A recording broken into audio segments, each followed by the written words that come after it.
Here. Greg? Michelle? Here. Len? Yes, here. Dave? Here. And I'm here, so we're all present. And I'm here. Oh, thank you, Jill. Sorry. It's okay. Okay, thank you. Just an explanation about what we're doing. We have 3 items that will be on the formal discussion agenda tonight, and they will be concerning seamless transit, the scoping project for the wildfire, and SMC alerts. During public comment toward the beginning of the meeting, you're welcome to speak for 3 minutes on anything not involving any of those topics. You're also welcome to make public comments during each of those 3 items, and I'll indicate when it's time for public comment during those items. And you can always raise your hand to speak during those times and will be called on. You can also leave a message in chat if you have something to add. Let's see. And I have 2 announcements before we go into other things, or 3 announcements. One is the election filing period is now open. We have seats open on the MCC. There are also seats in many other local bodies that need people to run for them. So if you have any time at all, an interest, I suggest that you look into them. There was a good article in the Coastside Buzz about what openings there are. You might want to take a look at that. Also, Cypress Point has filed a application for coastal development permit, and that's the first but important step in many steps toward that project. Also, Caltrans has just released their materials for the Highway 1 rehabilitation project that they're putting forth. So we will not be talking about any of those tonight, but we certainly will be in the future. So can we turn to the, let's see. Report from the Board of Supervisors representative. Is Lena here, please? I am. Thank you, Claire. It's nice to see you all today. It feels like it's been a while. I just have a couple of quick updates today. This is kind of new information I just found out a few minutes ago, but the CPUC is going to be requiring that PG&E, they're going to be finding PG&E and now requiring them to notify better about PSPS overnight outages. I don't really know exactly what that means yet. I don't have details, but there's going to be some more notification expected from PG&E coming forward with PSPS outages.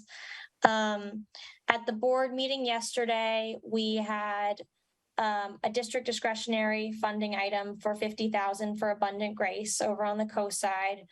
We also had $80,000 for the Coastside Adult Day Center, and also Connect the Coastside was accepted by the board.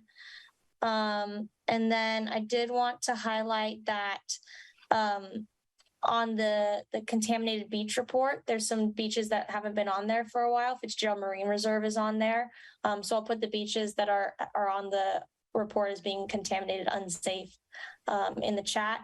And then lastly, I don't have a COVID report today just because I didn't get one from the health department, but I'll share one if it comes in later this week.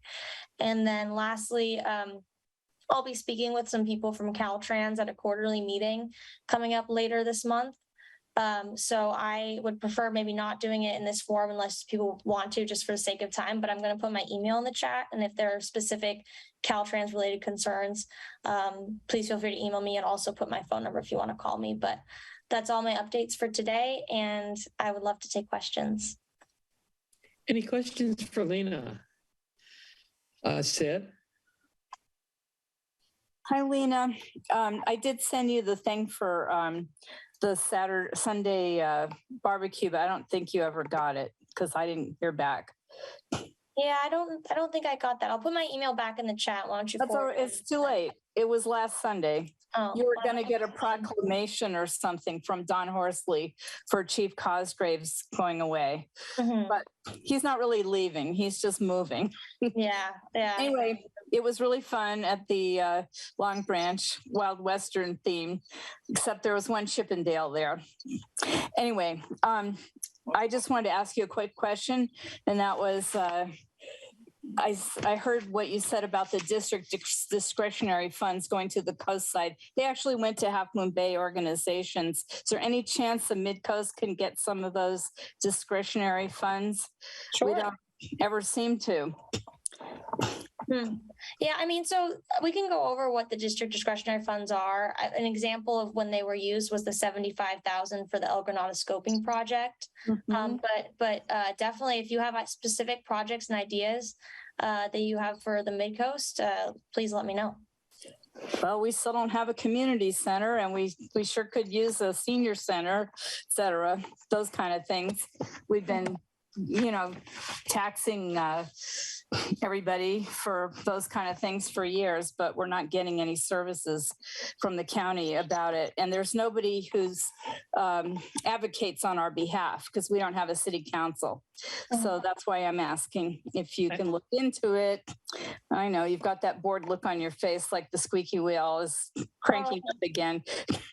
But I would like to say, I read on the property tax website where our property taxes go, and a lot of it goes to cities, but the portion that should go to the Midcoast, I guess the county just keeps it and uses it for whatever they want. But, I know Measure K is not part of the budget.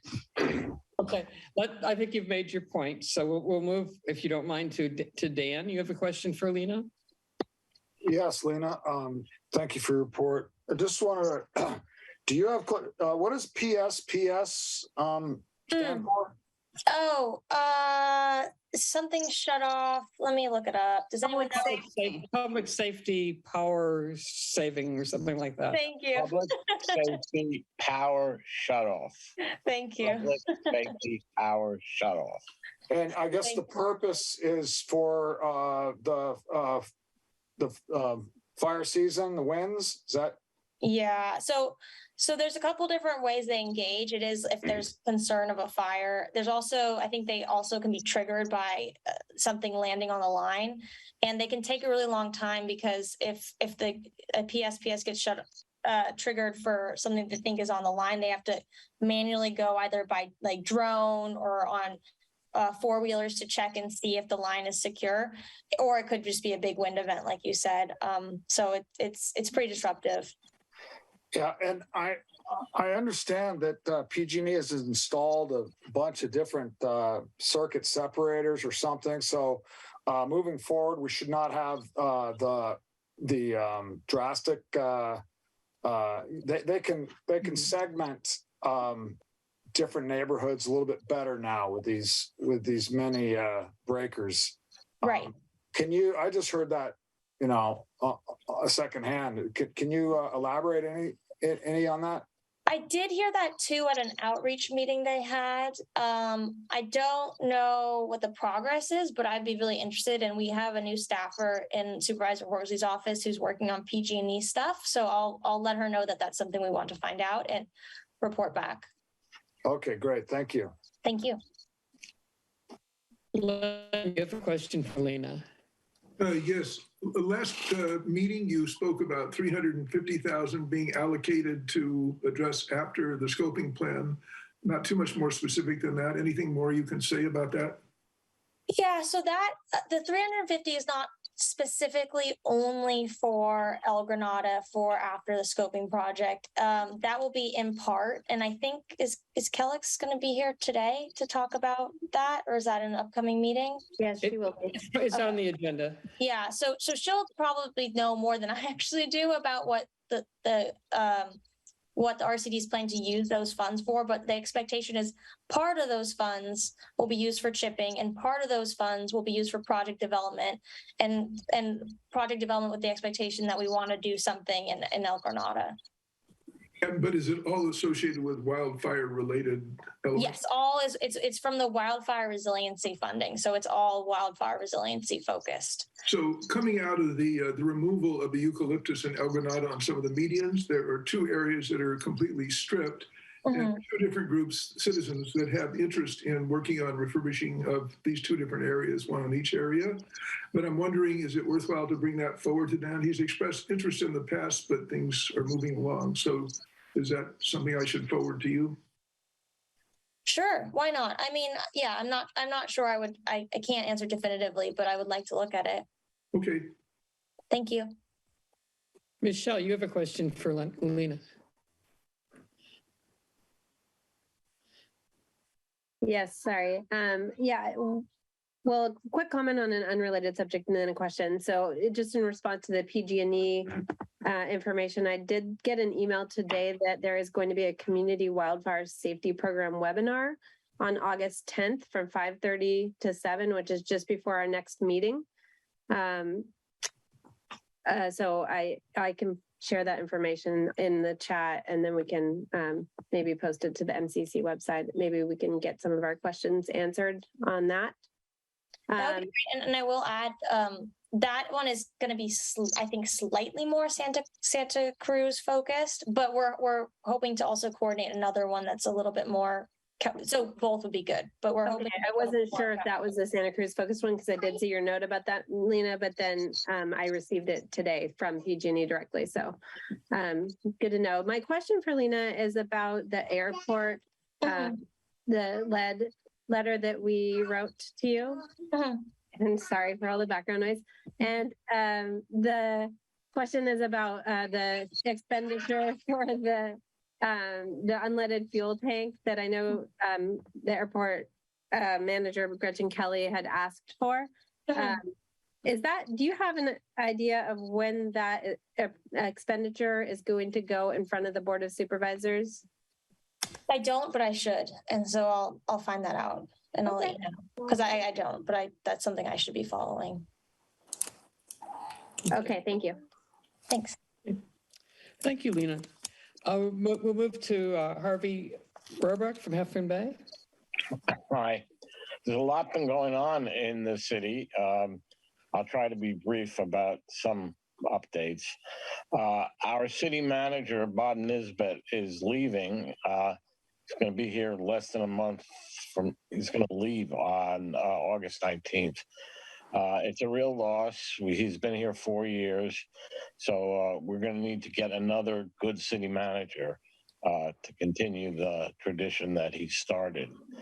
I am thrilled to report that the city council has approved the beginning of negotiations to get a affordable housing project for farm workers, especially senior farm workers on the coast side.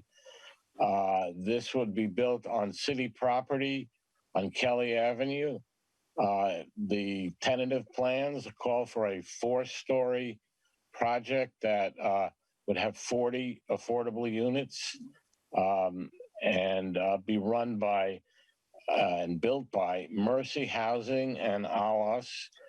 So that's really a great step forward in terms of beginning to get some more affordable housing on the coast side. So that I really endorse heartily, and I hope the whole coast side goes along with that. Another important new step that we're taking is we're going to coordinate with the CUSD, the Cabrillo Unified School District, to make a power purchase agreement for solar power and battery backup combination that would be done on the roofs of city buildings and school buildings to create little microgrids, which would increase our resiliency in the event of things like the PSPS that Lena was just talking about. So that's also at the beginning stage where we haven't yet put out a request for bids, but we're hoping that we will get some good responses, and that will definitely increase the resiliency of the coast side to power outages. So that's a real step in the right direction. Other news on public safety, the council has endorsed the grassroots project that's called Fixin' San Mateo County, which is an effort to get the Board of Supervisors to get oversight of the sheriff's office, to have both a inspector general and a citizens committee appointed by the Board of Supervisors to make sure that the citizens have some oversight about what the sheriff will be doing. So that was one thing that we have endorsed. Also, in the public safety world, we have, or the county has helped fund the extension of the CARES program to the Midcoast. Those of you who don't know, the CARES program is a response that will help mentally ill people. Jill, would you said something? Oh, sorry. It's all right. So the CARES program will be extended all the way to up the Midcoast, all the way to Montera, so that when people call 911 with a mental health crisis, whether it's a suicide or a domestic dispute, instead of armed deputies arriving, we're going to have a van with a mental health professional as well as a medical professional without any guns, and that we hope it's already in existence in the city, but will be extended to the entire Midcoast. So that's also a step in the right direction for public safety. I'll be glad to answer any questions. Okay. I'd like to say something quick and then I'll go to Greg. We have not been notified in any way whatsoever about the extension of these mental health services to the Midcoast, and I think that's a problem. So we'll need to look into that. Greg. I just wanted to mention I had coffee with Bob Nisbet yesterday.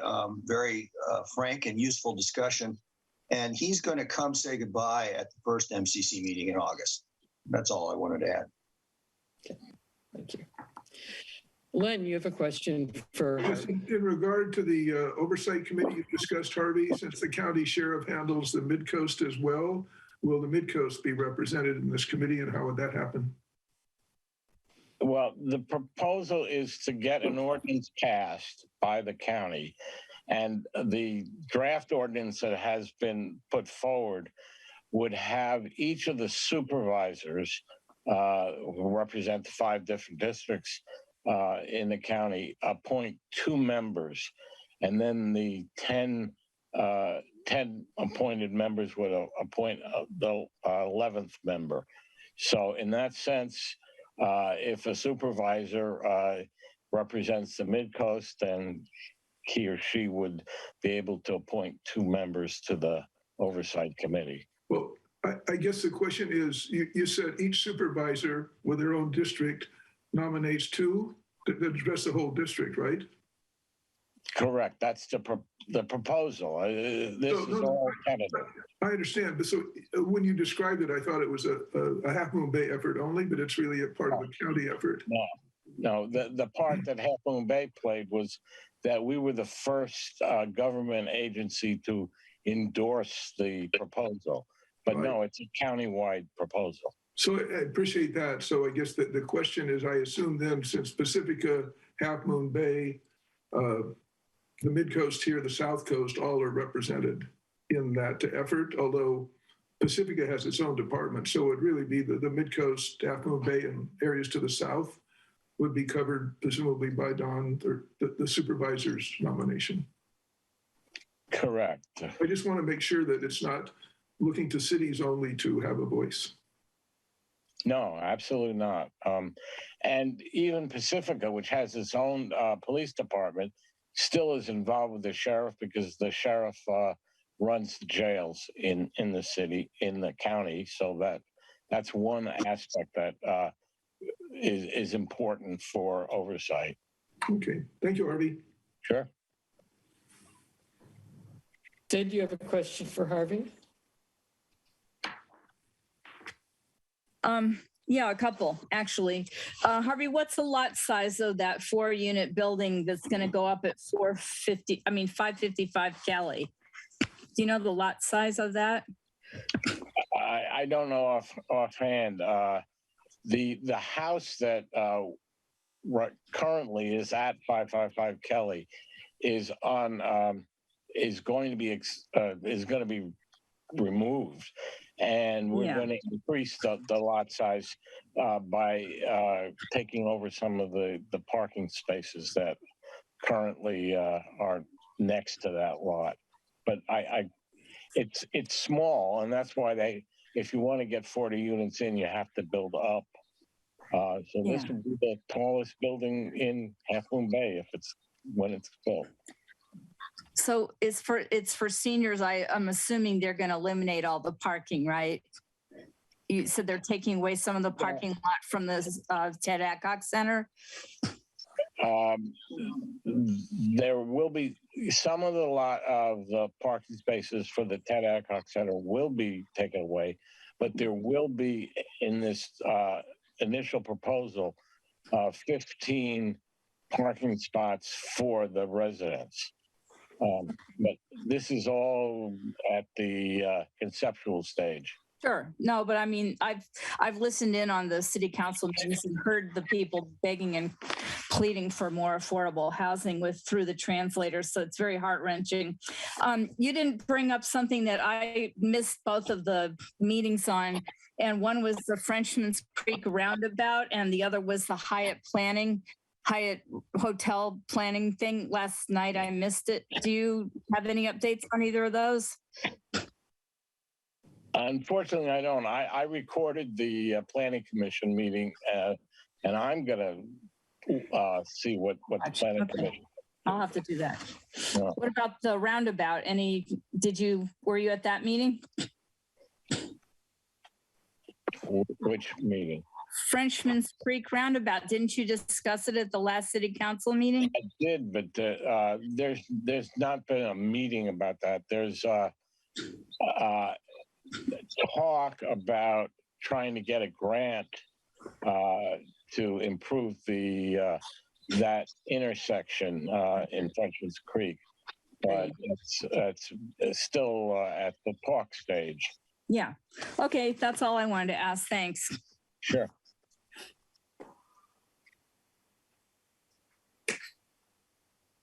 Jill, you have a question for Harvey? I do. Hi, Harvey. Thanks Hello, for coming. Jill. Hey, Sure. we MCC received an email about the Pillar Point RV lot. Who is in charge of the lighting for the Pillar Point RV lot? That's Half Moon Bay. So Harvey, do you know anything about a lighting plan that should have been submitted in 2020 to the city? Do you know if that was submitted or if that's being reviewed? I can forward that into Half Moon Bay and let them deal with that, Jill, if you want. Well, it would be nice to know who to follow up with. Jill Ickes is who I should follow up with. Does Harvey have anything to say? This is the first I heard of it, so I'll be glad to look into it if you just send me an email about what it is you're asking, because as I said, I haven't heard anything. Do you know, Harvey, which council district covers the stem that goes up along Midcoast? Yeah, I think that's District 2, which is my district. So you're the most logical person to send it to. Yeah. Okay. We'll send it. Thank you. Dan, you have a question for Harvey, Dan. Yeah, thank you for your report, Harvey.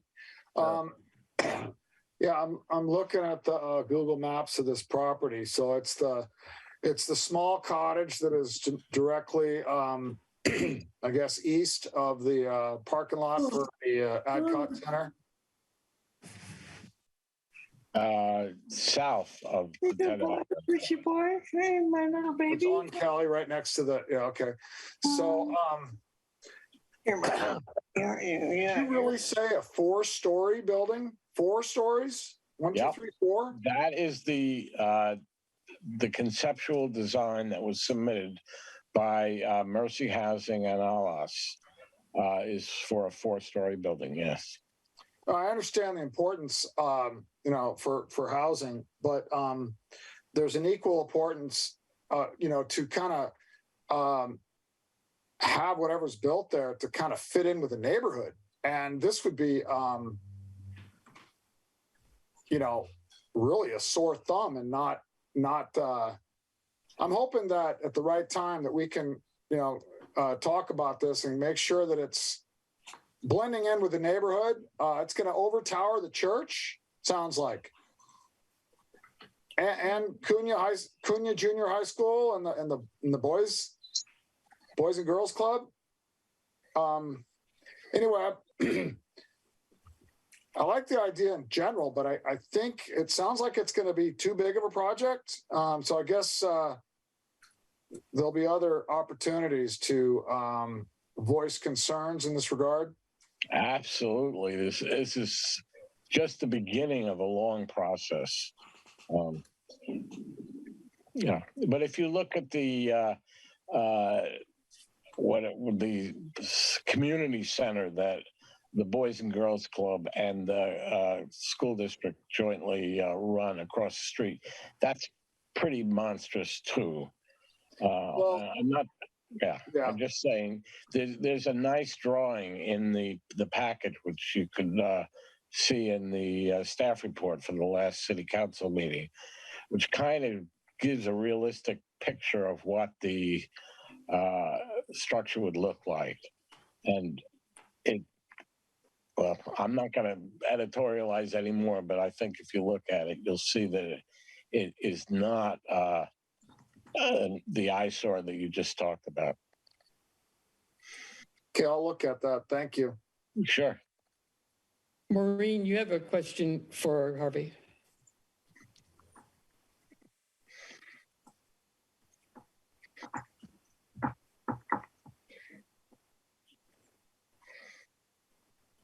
You're on mute, Marina, if you're trying to speak.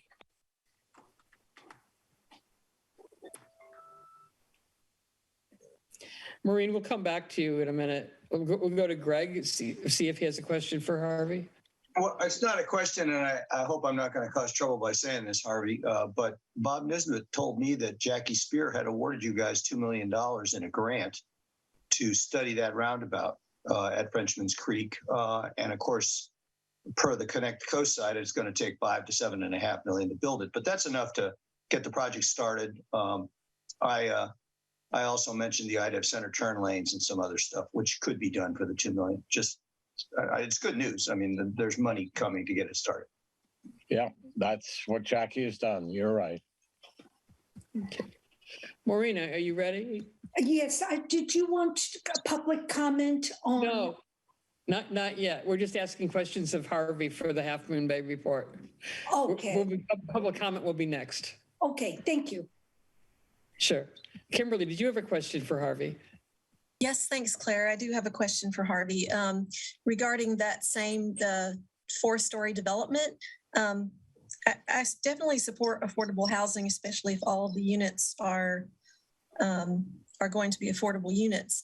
My question is similar to Dan's in that does this change a height restriction or requirement that was in place previously for Half Moon Bay? And if it does, would this project set a precedent for other new development? Thanks. I can't answer whether it would set a precedent. It definitely it would need an exception to the current building limits for the city.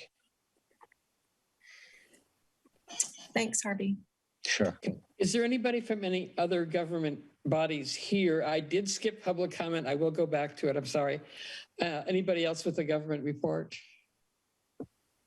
No. Okay, well, let's open public comment then. We're entertaining comments on anything not on the agenda of up to 3 minutes in length. And I think, Maureen, you had something you wanted to start with?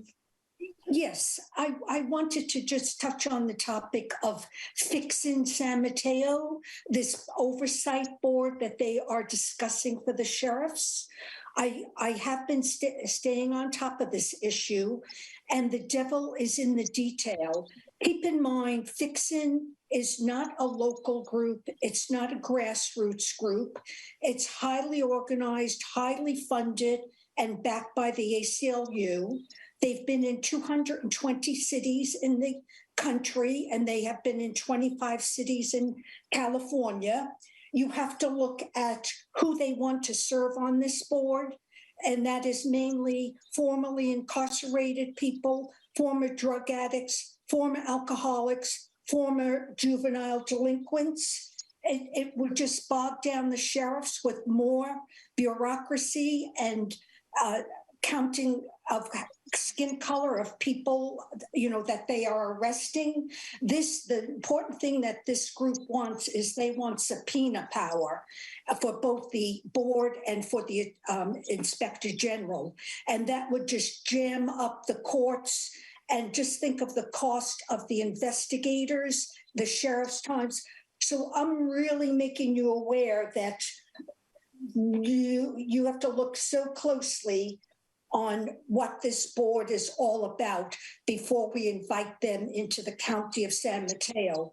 And right now, for every board of supervisors meeting that takes place, this group has all of these organized people sending in form letters opposing the board.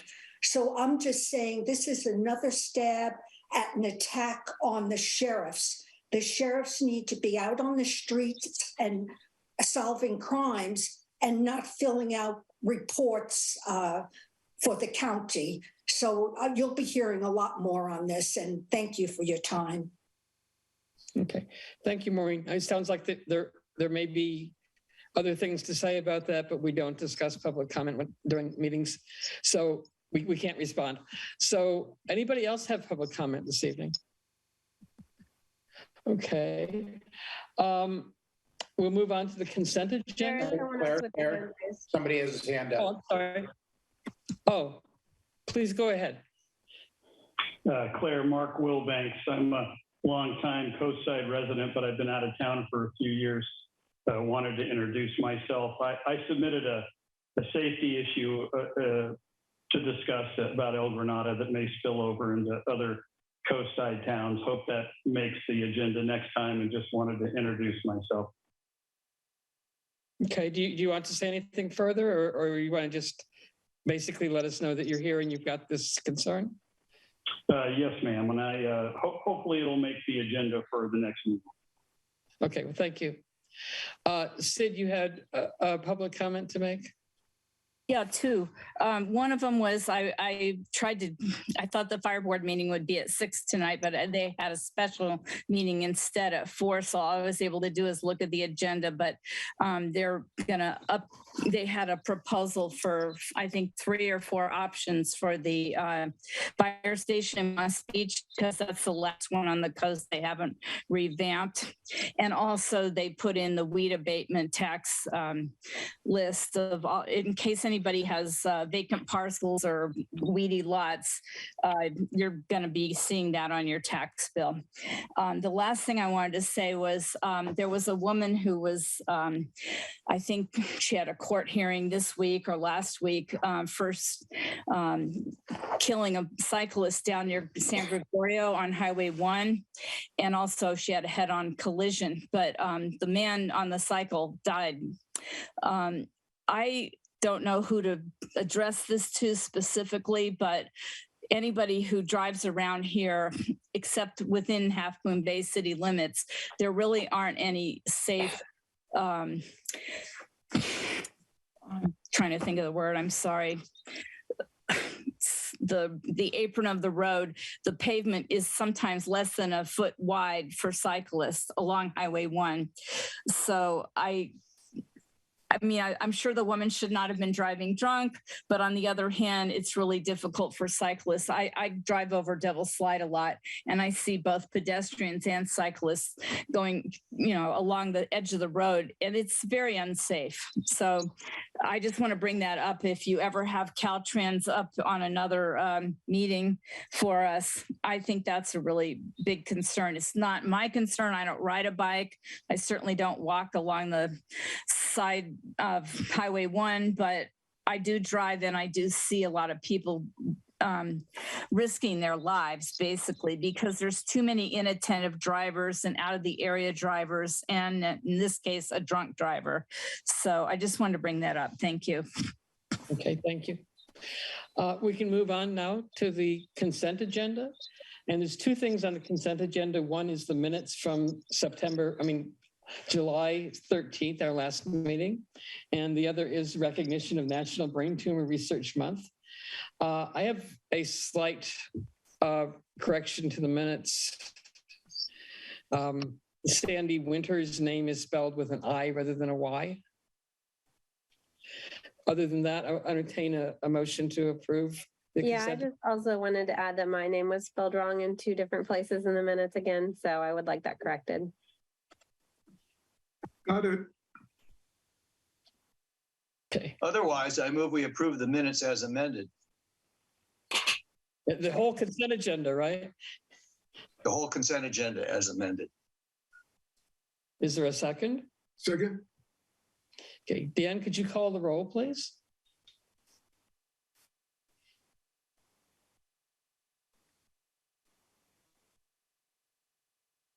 You're on mute, Dan. Okay, sorry about that. Claire? Yes. Greg? Greg? You're on mute. I thought I said yes before I muted. Sorry. Michelle? Yes. Len? Yes. Dave? Yes. I'm yes. And Jill? Yes. Okay, 7-0. Passes. Thank you. Okay, we can move, unless I've forgotten something else, we can move on into the regular agenda at this point. And the first item on the regular agenda is a update from a group called Seamless Bay Area. There are many complicated transit systems in the Bay Area. People have some really exciting ideas about what can be done to make it better. So we're pleased to have Adina Levin here, who is the Advocacy Director for Seamless Bay Area. And Adina? Great, and thank you very much for the honor and privilege to present to you this evening. As Claire had mentioned, my name is Adina Levin, Advocacy Director for Seamless Bay Area. I do live in San Mateo County on the other side of the hill in Menlo Park. And let me share a screen.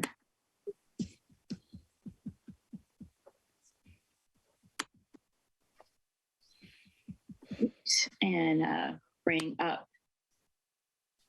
That should be the right slide when it wakes up. All right, fantastic. So Seamless Bay Area is a nonprofit organization focused on achieving a world-class, unified, equitable, widely used public transportation system out of our current very fragmented system by building a diverse movement for change and promoting policy reforms. And a public transportation is important to many of the Bay Area's most pressing regional challenges, ranging from housing affordability, climate inequality, traffic, and the fragmentation of the public transportation system is certainly not the only problem, but really a major barrier towards achieving what we would want to achieve. Before COVID, only 5 to 6% of trips in the Bay Area were on transit. And that's lower than some other regions with compact density. So it is possible to have a region, a diverse geographical region with areas with, a mix of densities, and have a higher performing, better integrated public transportation system. Right now, we have 27 different public transit agencies, and historically, we've had very little integration. There's separate planning agency to agency, separate fares, uncoordinated schedules. And, for example, if you're trying to get from somewhere on the coast through to BART to somewhere or over the hill, the lack of coordination presents barriers for riders and makes trips uncompetitive. And this places the greatest burden on people who are who depend on transit because they are low income, seniors, people with disabilities, youth and students. So the vision that we have been working on spreading is instead to have a seamless transportation system that's strategically planned at the regional level to work as a system. You can see the difference between this slide and the previous slide, where what's missing on this slide? You don't see the logos. And that does not mean that transit agencies go away, but it means that agencies work together under the hood to operate different parts of a well-integrated network where service qualities, fares, schedules, wayfinding signs, and so on are standardized to be reliable and simple as possible for users. And in order to bring this about, this will require more funding, and areas with better coordinated, higher performing public transportation system do pay for those higher levels of service. So part of what we did in order to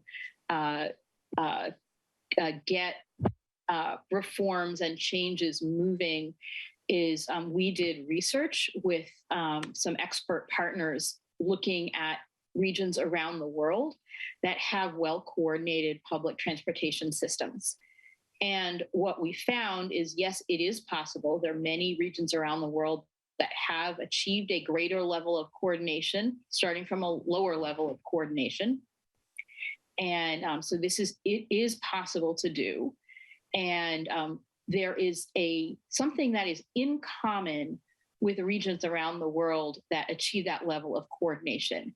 And what they have that we in the Bay Area do not have is an entity playing a transportation network management role. Excuse me, I'm sorry, there's some background noise. I think it's her microphone. Are you hearing, is that from me? It's a lot of breathing sounds and stuff, like maybe you're talking into it. I'm not sure. Just make sure everybody's muted. I think we'll deal with it if it is on your end. Okay. So in those well-coordinated regions, they have a transportation network management entity that is responsible for long-range integrated planning, integrated fare policy, integrated service planning, customer experience, branding, and so on, while individual operators, and there's some well-coordinated regions that have even more operators than we do, running day-to-day operations, maintenance, local service planning, and local service delivery, but under an umbrella of that regional coordination. And the other thing that we learned from doing this research in areas around the world is that there's more than one way to solve this problem. The way that they solve them in different regions around the world is different. And so one of the opportunities and challenges in the Bay Area is to figure out how to do this in a way that works for us. So as we've been working on this issue since 2018, we've really made quite a lot of progress, which I will be talking about in a little bit. And part of the way that we have achieved that progress is taking an issue that is really common sense to so many people, so many individuals, so many organizations, and help people and organizations put their voices together to say that this is important and should be a priority. So we created an initiative called the Seamless Transit Principles, which is 7 common sense principles to run all Bay Area as one easy to use system, to put riders first, to make public transportation equitable and accessible to all, to align prices to be simple, fair, and affordable, connect with other sustainable transportation, plan communities and transportation together, and prioritize reforms to create a seamless network.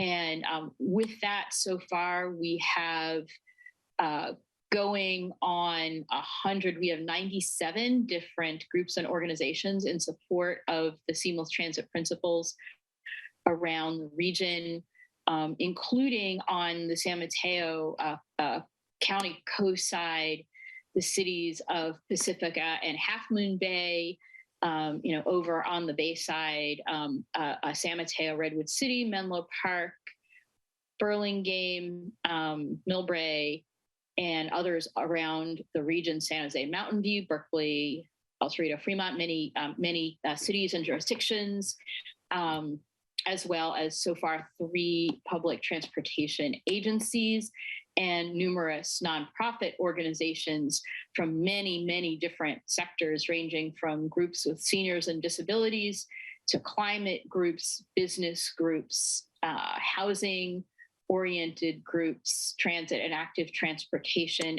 and so on, really bringing very diverse organizations, institutions, public, civic, really raising people's voices that this is something that is important, and we would like to overcome decades of inertia to make progress on this.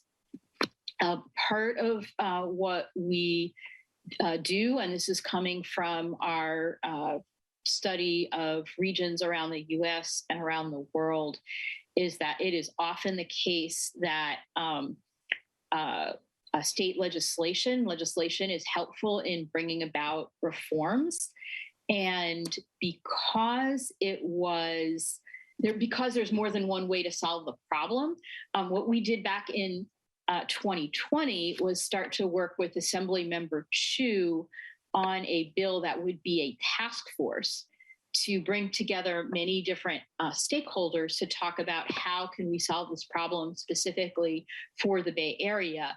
Of course, it was 2020, COVID happened, that bill did not move forward, but the Metropolitan Transportation Commission lifted up this idea of a task force and convened a task force that had representatives of the MTC, of transit agencies, labor groups, business groups, transit rider groups, disability, many different sectors, including representation from the state. And what that task force did, delivered its recommendations last summer, and they created a transformation action plan with a broad consensus on a set of reforms to recover public transportation from the impacts of COVID by making the system more integrated and affordable and accessible for people.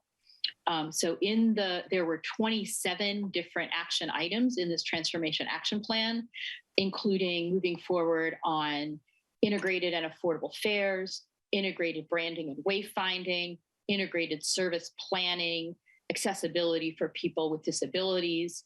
Importantly, working at a regional level to provide funding for this transformation, and also continuing the work on how to coordinate the system by creating a network management business case study that is working on recommendations.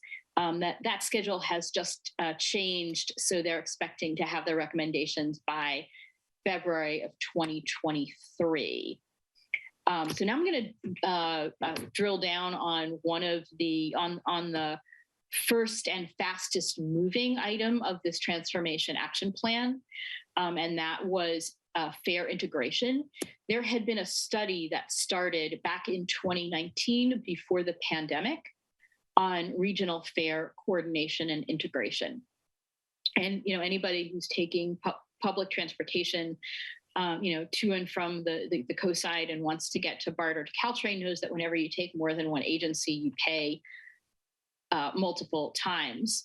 And this is, inconvenient, and it's a affordability challenge for people with lower incomes. And so this study, which was done, it was led with staff from MCC and BART and then other transit agencies, and they come up with a set of recommendations that are moving forward. The first is a pilot all agency transit pass for organizations, starting with community colleges and universities, public institutions of higher education, and starting with affordable housing. That's starting this August, so next month. And then that is going to move on to employers and transportation management associations. And after a pilot period of a year and a half or so, they're looking to assess how they can roll out that kind of an all agency pass for organizations and for individuals more broadly across the region. Another piece that is moving forward is free and reduced price transfers. That is slated to move ahead in 2023 with the rollout of the Clipper 2.0, the next generation Clipper system. And that will be free transfers local to local. So if you take Samtrans to Muni, you only pay once. If you take Samtrans to BART, you'll pay for the BART leg of your journey. And if it's regional to regional, it'll be discount. So if you take Caltrain to BART, there will be a discount to that. And that's going to be moving forward in 2023 with the next generation Clipper card. And the next piece that's going to require additional funding to implement will be standardizing the regional fares so that Caltrain and BART and the ferry and the express buses have standardized fares, which will be simpler to use. One of the things that the study indicated is that this fare integration would be equitable, so they would predominantly benefit lower income people, and they would also really increase public transportation ridership, where that free transfers would generate about 25,000 new transit trips per day, which is the equivalent of some of our better used bus lines in the region. And standardizing the regional fares would generate about as many new transit riders as Caltrain did before COVID. So very beneficial from a transit ridership and climate and equity perspective. Moving back to legislation, one of the things that we have been working on is a bill with Senator Becker to take a look at that good transformation action plan and have that make sure that it is moving forward by setting deadlines for some of the key elements in that plan, including a connected network plan with a deadline for that, a deadline for an integrated fare structure with the key elements that I had mentioned, putting into place the universal wayfinding standards, and then universal real-time information standards. That bill is continuing to progress in the state legislature this year. It has recently, the Senate bill is passed out of the Assembly Transportation Committee. It's going through Appropriations Committee in early August, and if it clears appropriations, which it did in the Assembly, which it did in the Senate, then it will move on to the Senate floor. The senator has been working very closely with transit agencies and has incorporated amendments to make it more practical to implement and address a number of their issues. And so several agencies, including BART and WIDA, the ferry agency, are supporting the bill, and others like SFMTA have withdrawn their concerns. So I wanted to summarize some of the things that the Midcoast Community Council could potentially do to support the Seamless Transit Initiative, and then I will be happy to pause and take any questions. So one thing that this body could do is join the incorporated cities in the coastside area and support the Seamless Transit principles. Another thing the body could do, if that is something that this body does and then wants to do, would be to support SB 917. There's several cities that have supported the bill in addition to supporting the Seamless Transit principles. Another thing that this body could do would be to join letters of support for fair integration at transit boards, because those different programs, while they are part of an approved regional vision, still need to be incrementally approved at the different boards.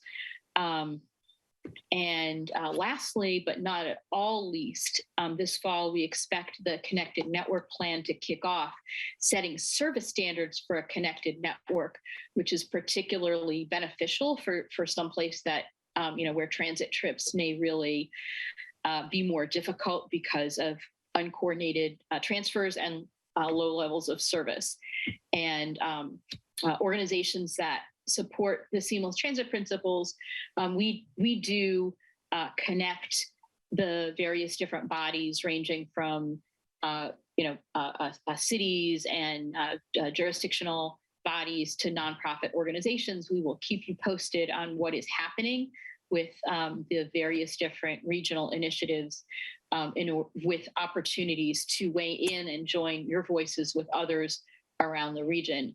Of course, localities don't control their own public transportation system, which is all the more reason why it is helpful to be able to join voices in support with others to be able to encourage a more coordinated, seamless, convenient, rider-friendly, affordable and equitable public transportation system. With that, I'm going to stop sharing the screen and we'll be happy to take questions.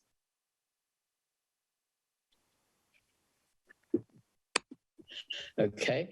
Thank you very much. Interesting presentation. And I think we will go first to the community for questions and comments of up to 3 minutes, and then we'll go to the council. We'll start with Sid.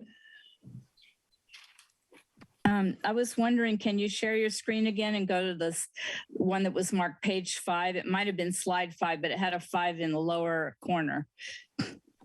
Okay, now let me make sure I've got the right. It basically was a transit map without logos, but I don't know if that was the right number or not.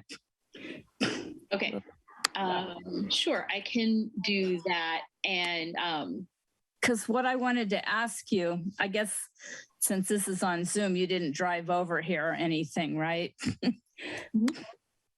Did you see the big white area along the Pacific Ocean? That's us. We really don't have much of a transit system on the coast side. And I heard just recently that they're even cutting it back some more. And I think a lot of parents are concerned because there's no school buses, and everybody on the Midcoast, if they can, they send their kids via the Samtrans bus that comes down in the back of Montero through Sunshine Valley Road and then down to the schools that are in Half Moon Bay. So being that we're all in the unincorporated area, we don't get a voice usually in these matters. I'm glad you're here talking to us, but it doesn't look like we're in the plan anyway, according to this map. Do you have anything to say about that, or?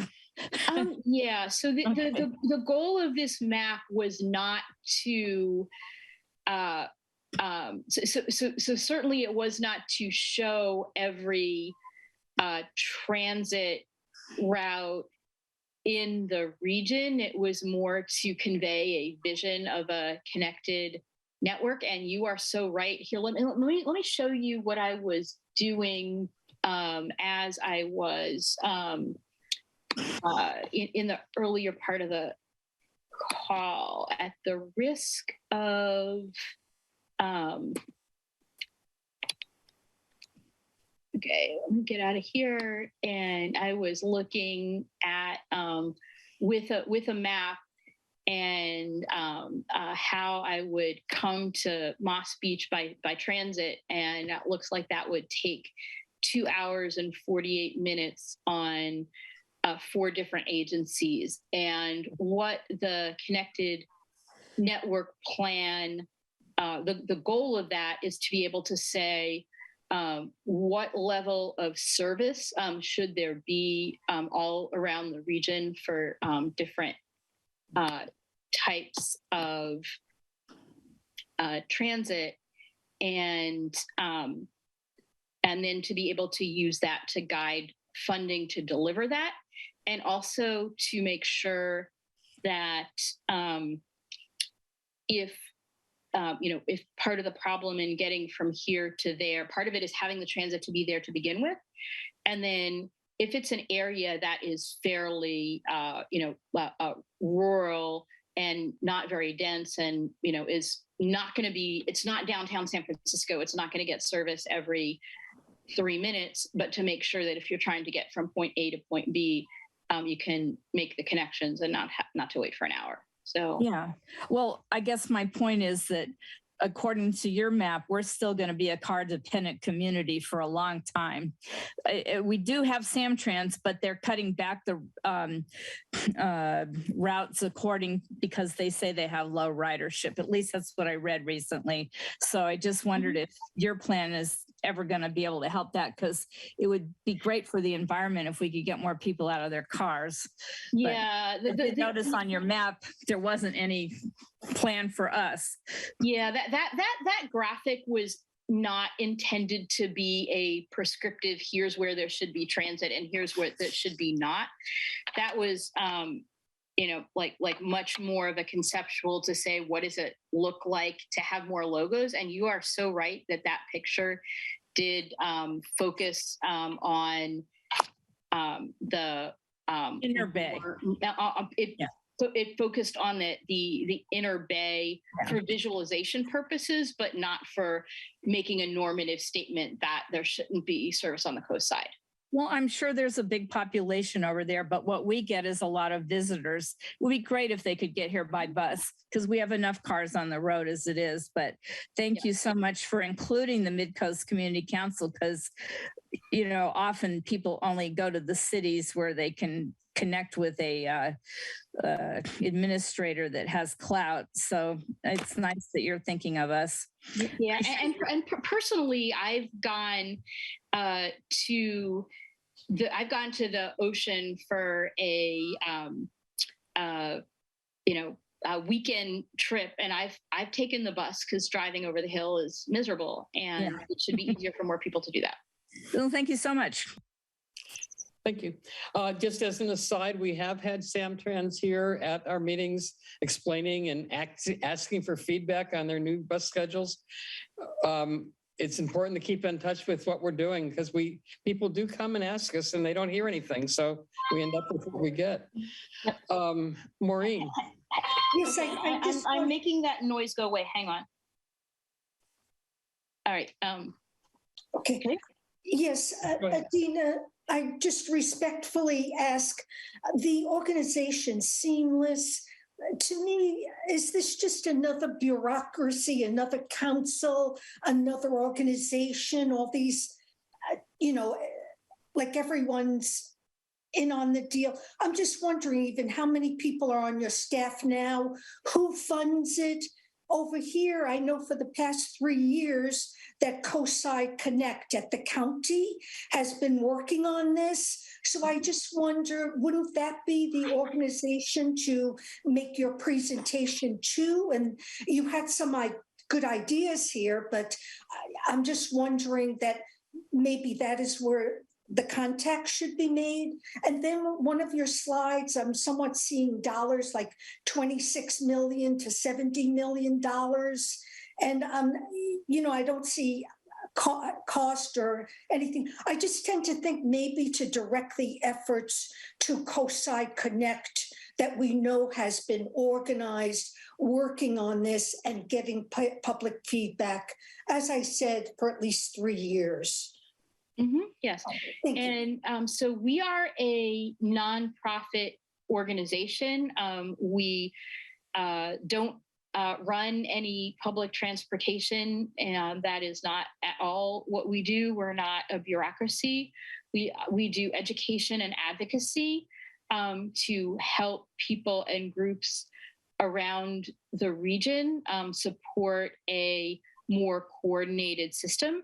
And to the extent that Coastside Connect is working on the service and system in San Mateo County, that is a good thing that we are supportive of, and we are also supportive of having better connections between the Coastside and other parts of the region by virtue of having things like free transfers and having standards for service all around the region to make sure that everyone has a level of service that they can use public transportation for daily needs or for recreation. Okay. Thank you. Kimberly, Kimberly will have her question, and then we'll go ahead and move to the council. So please go ahead, Kimberly. Thank you, Claire. Ms. Levin, thank you for the presentation. It's very interesting, and I'd love to know a little more about it.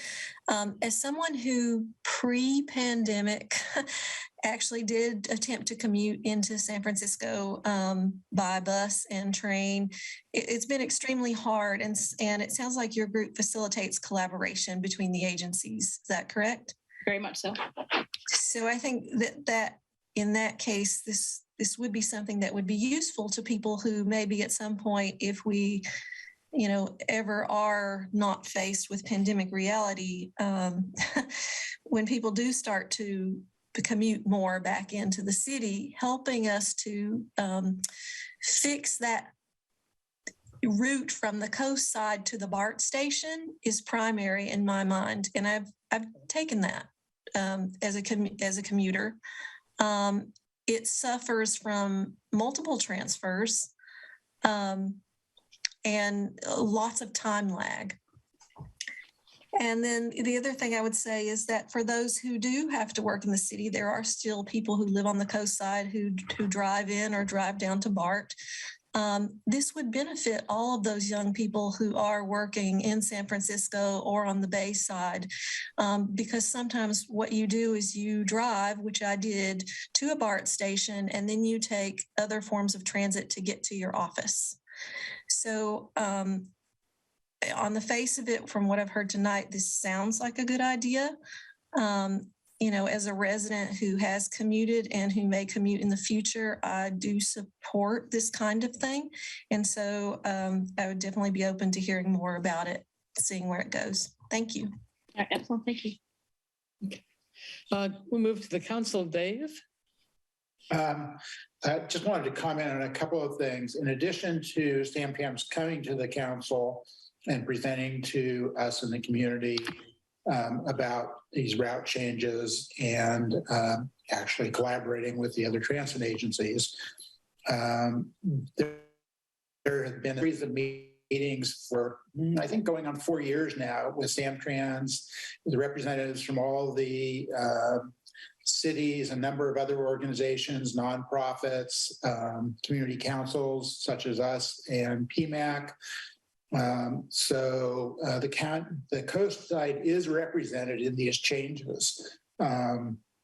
We have a vote like everybody else. And they also distributed a number of surveys and begged people to return those surveys. So please don't spread the word that the council, that the coast side is not listened to. Transit agencies work under a number of constraints, and I'm really glad to see this collaboration happen and the new Clipper card. I know that partly because of the work of seamless transportation, the MTC is doing this. And some of the velocities between transit agencies are getting worked out. So at least moving from agency to agency will become a lot easier as time goes on. So I really, really appreciate the work, Adina, that you and others have done and the presentation. And if you are looking for, a reference from the MCC input supporting this, I personally am more than willing to write a letter on that and propose a motion. Thanks. Dan.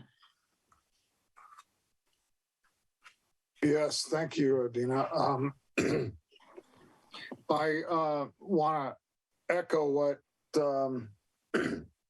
Kimberly Williams said, that, I have used the transit to BART and from the coast side, and it's not easy. It can be done, but it seems like it can be improved. So that being said, I agree with what she said. I think that that's kind of a critical step, and I think Samtrans has also been aware of that. They've been talking about it, but they haven't achieved anything to date to make some kind of an express bus to the BART station. And possibly the Bayside as well. I heard that there was a proposal for another bus route that kind of would connect Golden Gate Bridge to the coast side. Have you heard? I think going down 19th Avenue and with limited stops, more of an express. Have you heard of that proposal at all? Or are you just kind of stepping in with all of the existing lines and trying to coordinate and make it better? So the short answer is no. I don't know. I've heard like secondhand rumors, but I don't have any detail about that particular proposal. I think it would be useful to think about that idea in the context of that connected network plan that the MTC is going to be kicking off in terms of where should there be, a fast and regular transit around the region. But like other than that, I don't know the details about the status of that idea. Okay, thank you. And I'm warm to this idea. Thank you. Jill. Hi, thank you for coming and presenting. Can you hear me? Yes, I certainly can hear. Yes. Okay, sorry. I was interested in the transfers, the free transfers and the regional fare integration. Mm-hmm. I grew up in Washington State, and I can remember taking buses all over the state with just a simple transfer. You could go just about anywhere. So it was wonderful, and it's still that way. And I have family there that don't own cars. They just take public transit everywhere. They're like, why would I own a car? You can get anywhere here. So I'm very warm to this. And thank you so much for coming here. And also, Dan, that's a great idea to have an express bus, like one that goes from parks to parks, and definitely one that goes to BART. Thank you for your presentation. All right, thank you. Well, thank you for coming, and thank you for bringing us up to date with what you're doing. And we'll talk about whether we can write a letter of support. I presume that would be useful to you. Yeah, so the thing that most organizations do that are supportive is there is a standard resolution that is in support of the seamless transit principles. And so does your organization do resolutions? We are more likely to write letters, and we are not able to support specific legislation.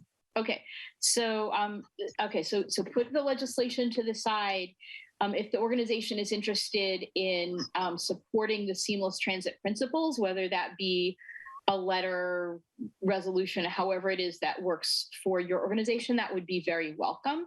And then we would share that the Midcoast Community Council was supportive as part of that broad range of groups that are generally supportive. And then we would keep you up to date on other regional initiatives that might be of benefit to the Midcoast Community Council.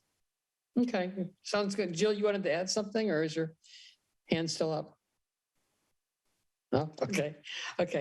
All right. Well, thank you very much for coming, and we'll be in touch. All right. Thank you so much. I'm going to head off and have dinner here. Thank you. Okay. I have a slight correction on the next two items. The way the timing was put on the agenda is not correct. The item on the wildfire gets more time than was shown on the agenda, and the item on SMC alerts gets slightly less time. I think it'll all work out.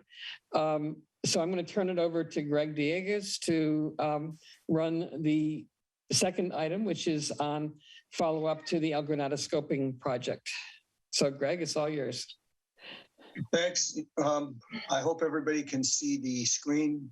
There's a discussion outline posted on the MCC website. I'm just trying to share that. There was a scoping study kicked off late last year. We have had considerable eager anticipation in the results to study the potential effects of wildfire in El Granada.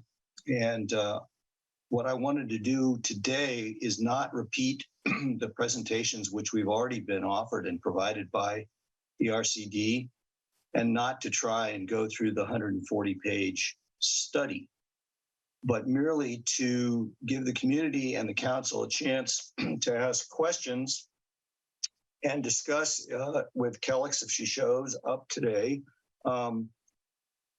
if she has answers for some of the questions. Craig, I'm okay, here. Thanks, Kellex. To give her a chance to answer what she can, and to discuss what other actions we might take and what other people might be involved in going forward to make the findings of this study actionable. There's just a quick slide here on an overview of the project. And Kellex, feel free to speak up. I don't know that I want to read it, but the idea was to have a scientific basis for analyzing wildfire risk. I hired a consulting team. They did lots of simulations, and they produced some findings.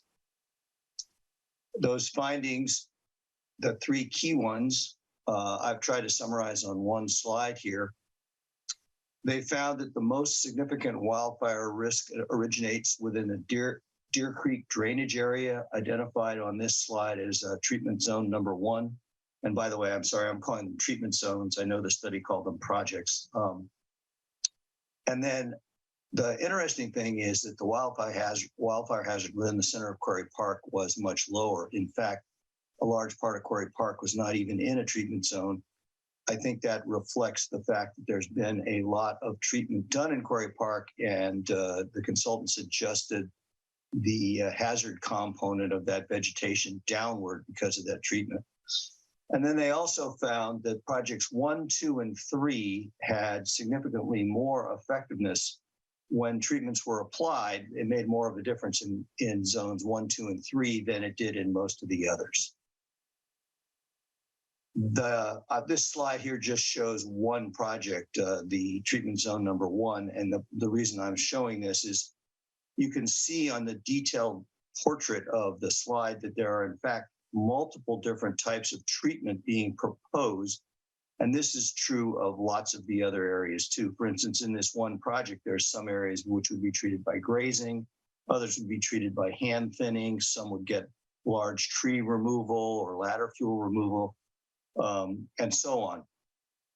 The boundaries of these treatment zones were determined by computer algorithm and do not reflect the ownership component of the land. So we might end up having to do projects in a way that treats the ownership and not just the vegetation issues, and might end up modifying treatments. And of course, we're going to have to avoid environmentally sensitive areas. I took the trouble of tallying up some of the costs shown in the appendix of the slides. The low and high estimates total between $9 and almost $15 million. But there were a lot of things not included in those cost figures, including environmental compliance, project management, permitting, ongoing maintenance, procuring the grants, et cetera.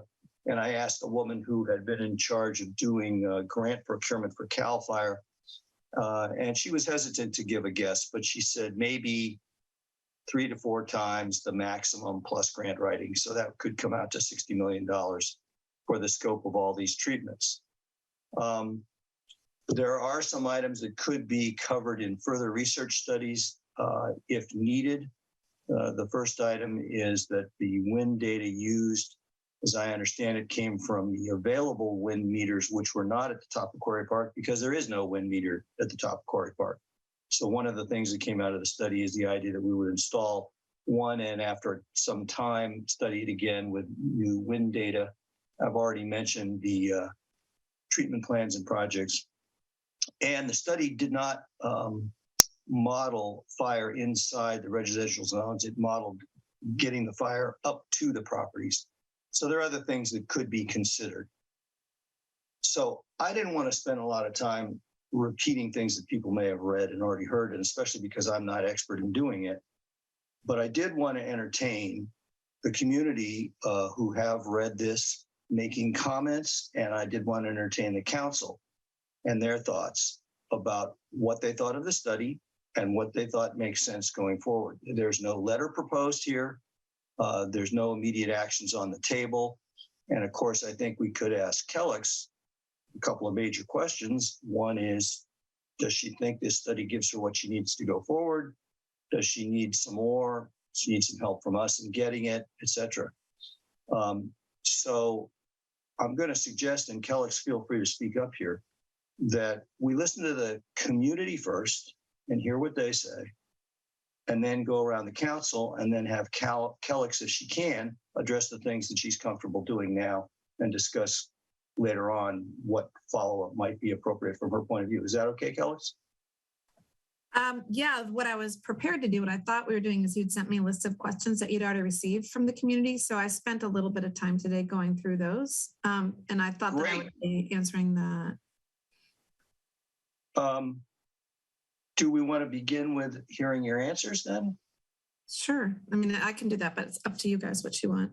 And Joe Issel is with me as well. He's our stewardship director. And I also thought I would update you guys on the process for hiring our new program manager.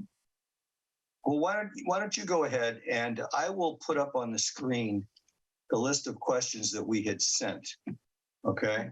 That sounds good. And you may not go in order, but at least people will be able to see what some of the questions were. Okay. If I do this right. There's, I believe now you can see key questions, and way down at the bottom, there's potential follow-up action items that the MCC could request. Okay. So go where you will. Go where you will. Okay, great. I'll take a stab. Just to let folks know, I've been away for a few weeks and just back for a couple of days. And so I'm just kind of wrapping my head around all of this again. And for those of you who haven't met him, Joe Issel, Joe, can you like speak up or wave or something so that they... Hi. Okay. Nice to see you. So Joe is our stewardship director. And I wanted to let you know that we received 20 applications for our Forest Health and Fire Resiliency Program Manager to replace Sheena, who moved on to Stanford. And that we are interviewing 5 people this week. We've already begun interviewing. And so we hope to go to second round interviews within the next week or two and have somebody on board within a few weeks, hopefully.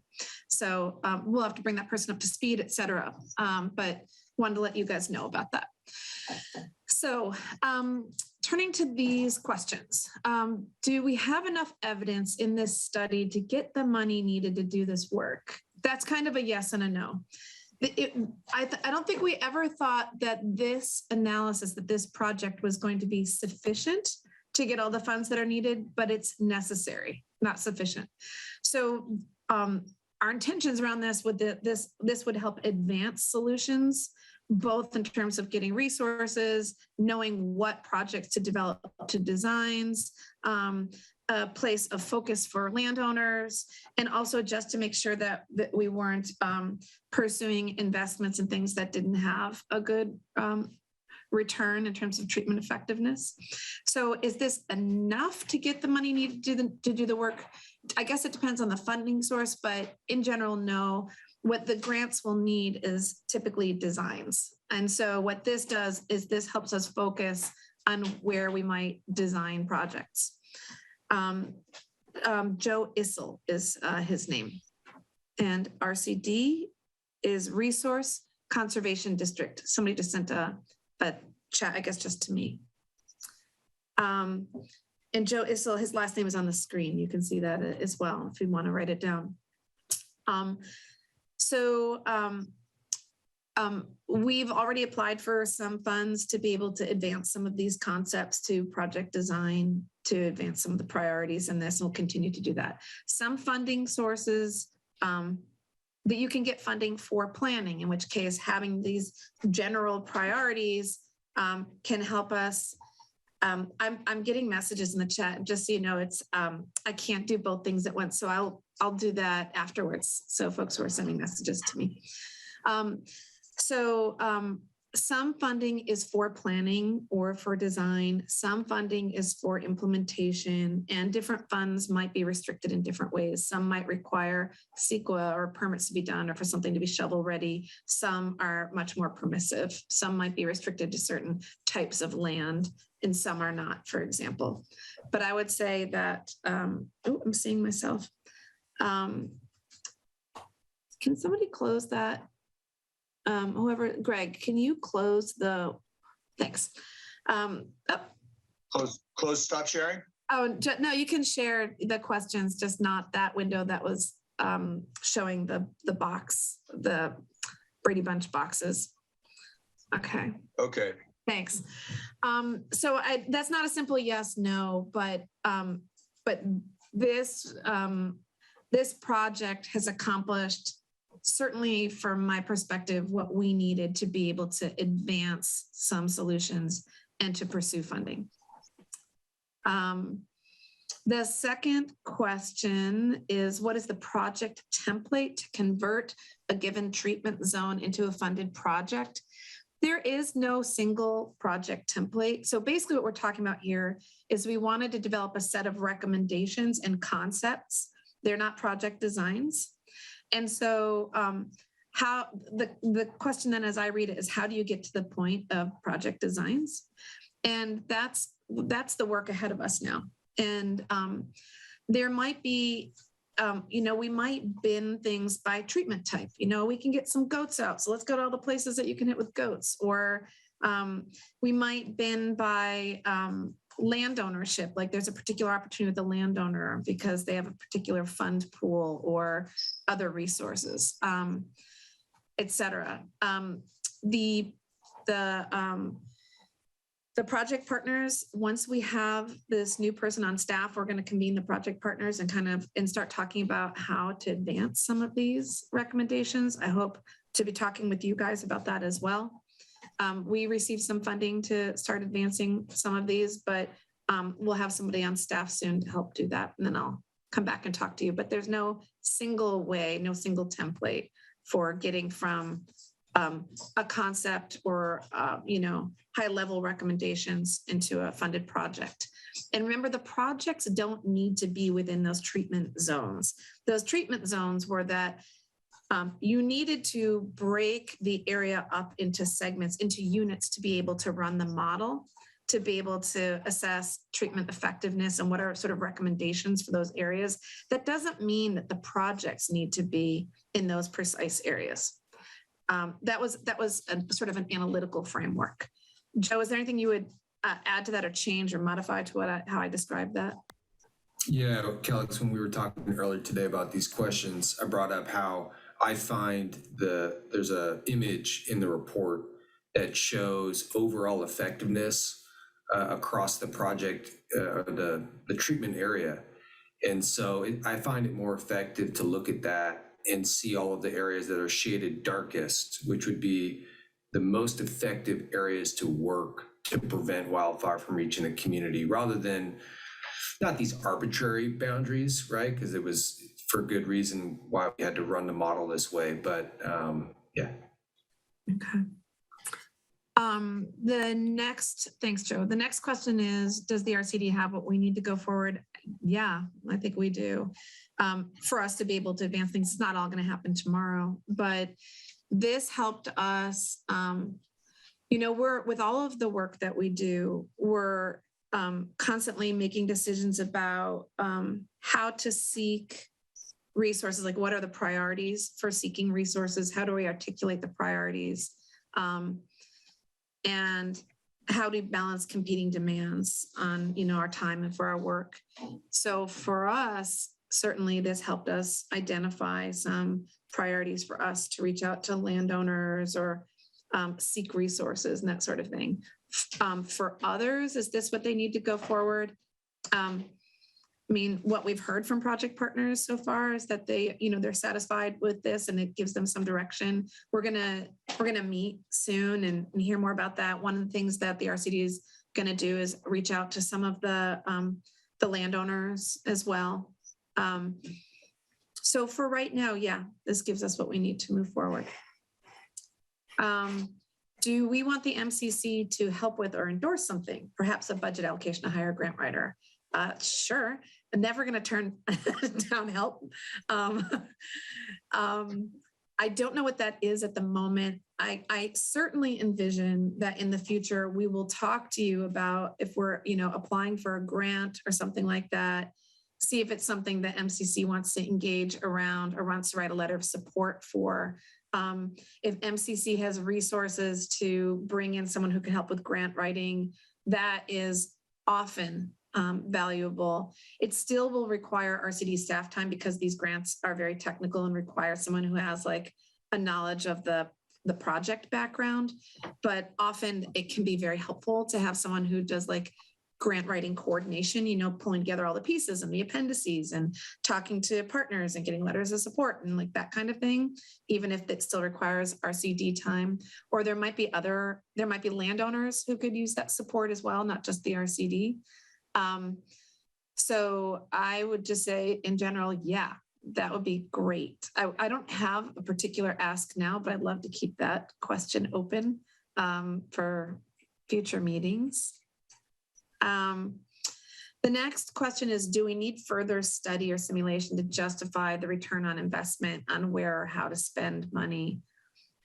I don't think so at this point. I think that this project did what we hoped that it would do, which is give some sense of where interventions are most likely to be effective to guide where to seek resources for implementation.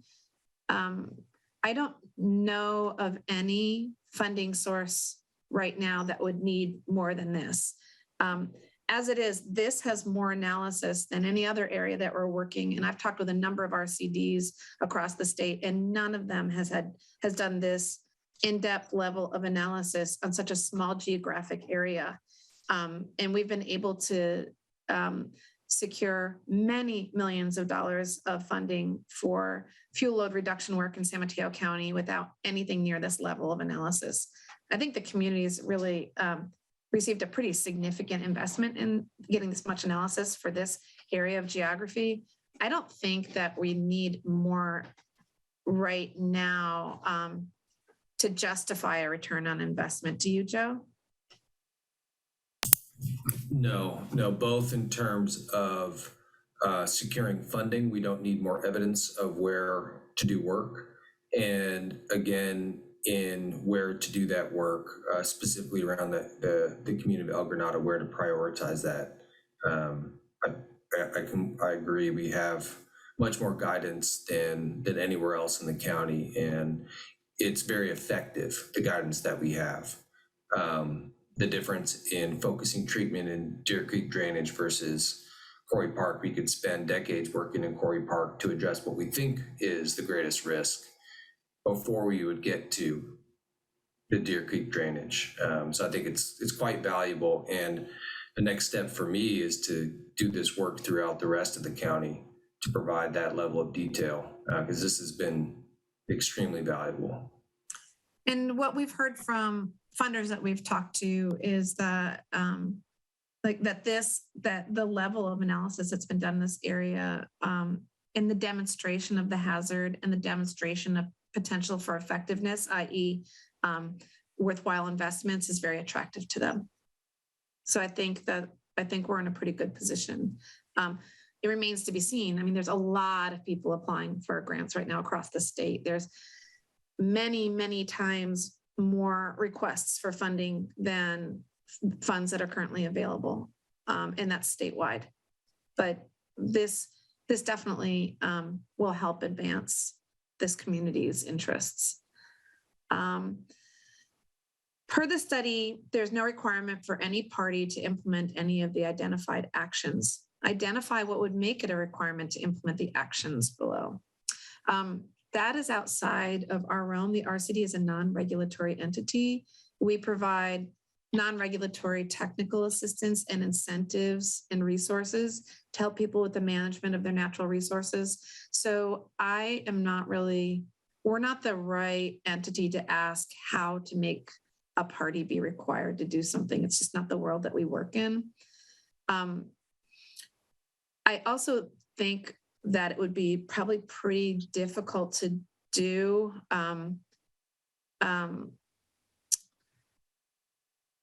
because there's so many demands on some of these parties. So like national parks, it's not just near El Granada, but other places in this county and other counties and other parts of the state and other states.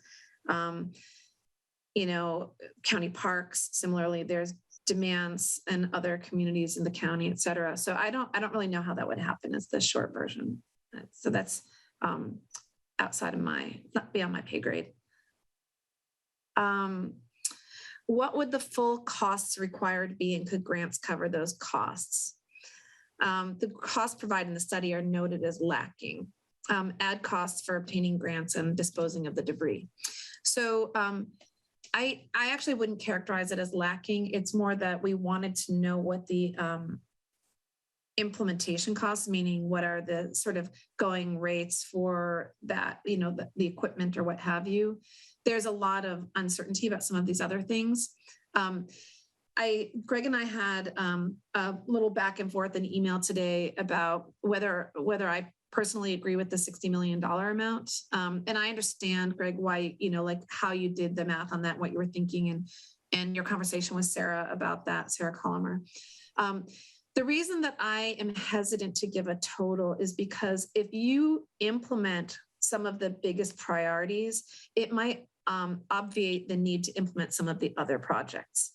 So there's, I think, other questions in here that are about basically, if we implement some of these treatments, does that change the priorities of other treatments?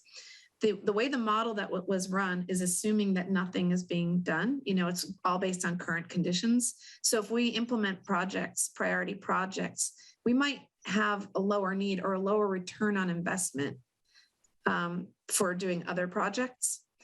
And if I had my druthers, if I had a certain pot of funding, I would be personally more likely to spend it on the highest priority areas and then maintain those areas, but keep making sure that they stay effective before spreading funds across other areas.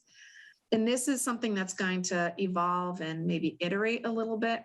So I don't know is the short answer of what the full costs would be, because this is going to be dynamic.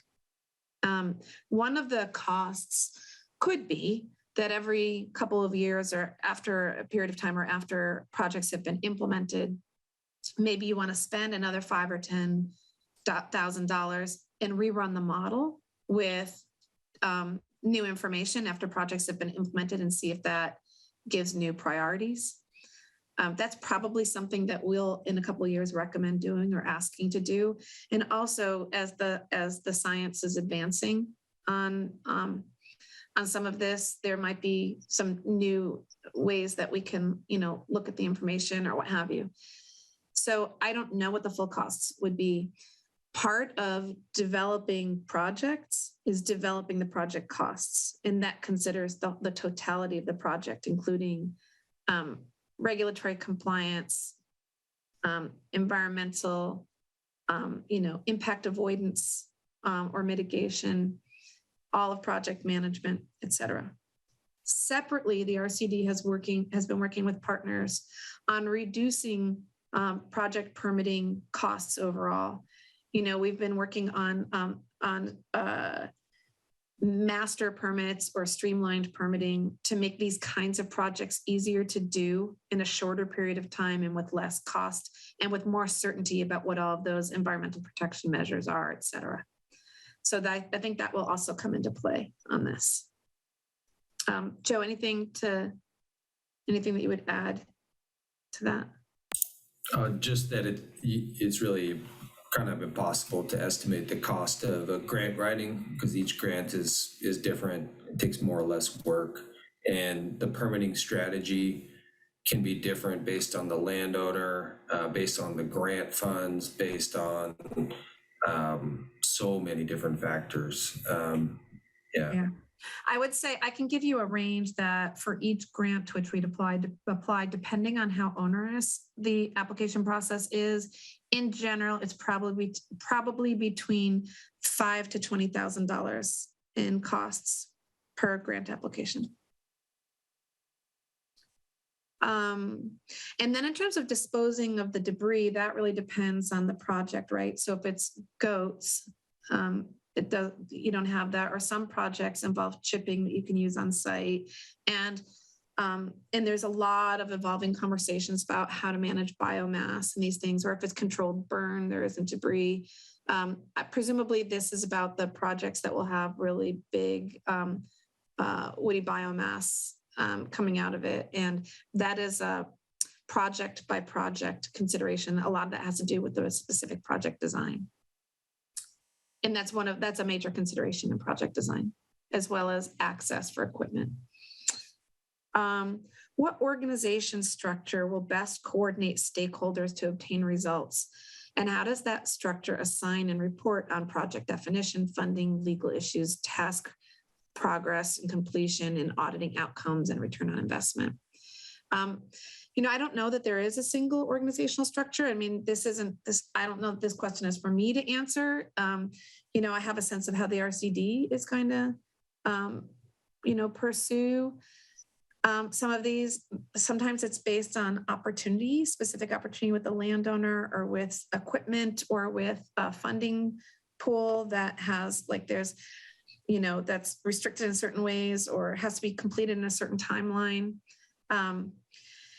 So, the RCD isn't planning on some ongoing, robust stakeholder coordination process, but we are planning on working with landowners and trying to advance some of the priorities in this report and continuing to come to MCC and talk with others who are interested, whether it's the Forest Protection Committee of the Sierra Club or the Board of Supervisors or the Fire Safe Council or you guys, but not in any huge formal way. Do the priorities identified in the study remain valid if only isolated treatment zones are addressed? Do the model results for treatment effectiveness assume all zones were treated or untreated in each model round? They assume that they were untreated. In other words, could effectiveness be determined within each zone in isolation, or did the resulting beneficial outcomes in one zone depend on treatments performed in adjacent zones? Effectiveness was determined within each zone in isolation. That's how the model is run. Is there a critical mass or network of dependency among some treatment zones such that they should or must be combined for action in order to achieve the desired effect? or can each be done in isolation, et cetera. And Joe and I each kind of talked about this above that, Joe was suggesting maybe look at the image in the report that's about treatment effectiveness. And the projects don't need to be done within a zone. As I mentioned earlier, it could be that, we want to do everything that can be hit with goats, or we want to do everything that it could, that is reachable within this certain area with a masticator, or everything that is this landowner, or there's a lot of different ways that we might approach it, and it doesn't have to be limited to those treatment zones that were used for the analysis in the model. What does the study tell us about the value of only treating a given zone and none of the others? It doesn't. It doesn't tell us anything about that, really. Is there anything else here? I feel like I kind of bounced around on this one. Yeah, if I may, Alex, what does the study tell us about the value of only treating a given zone and none of the others? There's a graph. In affecting outcome metrics. Oh, you're right. That was the clause that got me. I'm not sure. I appreciate you taking the time to do this. I wonder if it wouldn't be better to hear from the community and the council and then defer responses on the other stuff. Some of this gets quite technical down the road. So I'm going to suggest we hear from the community first, if that's okay, and ask people to raise their hands and hope I can see them. And I'm going to stop sharing my screen because we can always come back to it later. There were a whole bunch of questions later on. Do we have any people in the community who wish to make comments? I'm not seeing any hands. Danny's got his hand up. Got his hand up. Okay, for some reason I can't see it. Sorry. There we go. There's Danny. Go ahead, Danny. Hey, good evening. Kellex, something that you mentioned regarding the RCD being a non-regulatory agency. I recently read a little bit about the Santa Cruz County Grand Jury investigating the CZU fire.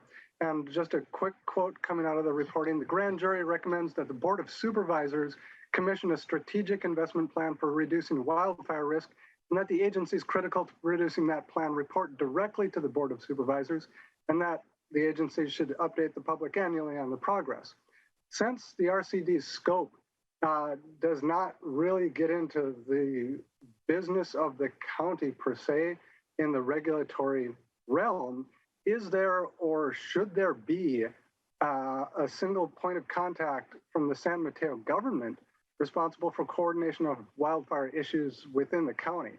It's a question for Lena as well as Kellex and anybody else who knows the answer. I expect I'll be asking in the Fire Safe Council as well as a follow-up. That's just the general line of questioning. Yeah, whether there is somebody who should be responsible for coordination is different from whether there's somebody who's responsible for making people do things. And so that's different. And of course, there's Brian Kelly, right, at the county right now. There's also the Fire Safe Council. San Mateo County is also part of a regional prioritization effort that the RCD supports and has been helping to lead. So there's different aspects of that. I don't know, Lena, if you want to speak to what Brian Kelly's role is specifically. Sure. So Brian Kelly's role, which he is currently being phased out of, and what I was told is that Chief Cosgrave, who will be coming on the call later for the SMC. Oh, he's here. Oh yeah, so he's here. We'll be taking on that role more in the future, at least in the interim. That role was built off a grant from the State Fire Safe Council. And in the sake of time, the simplest way I can put it is implementing coordination and trying to avoid silos in the good work that is happening in the county. And kind of like Kellex said, is not someone who can really go in and say, SFPUC or county parks or you name it, you must do this. It's more looking and seeing where there might be gaps and saying, hey, where can we have an opportunity here? I don't really know what entity, really should be doing that kind of required implementation, but I'd be happy to talk more with you offline about that. That would be interesting.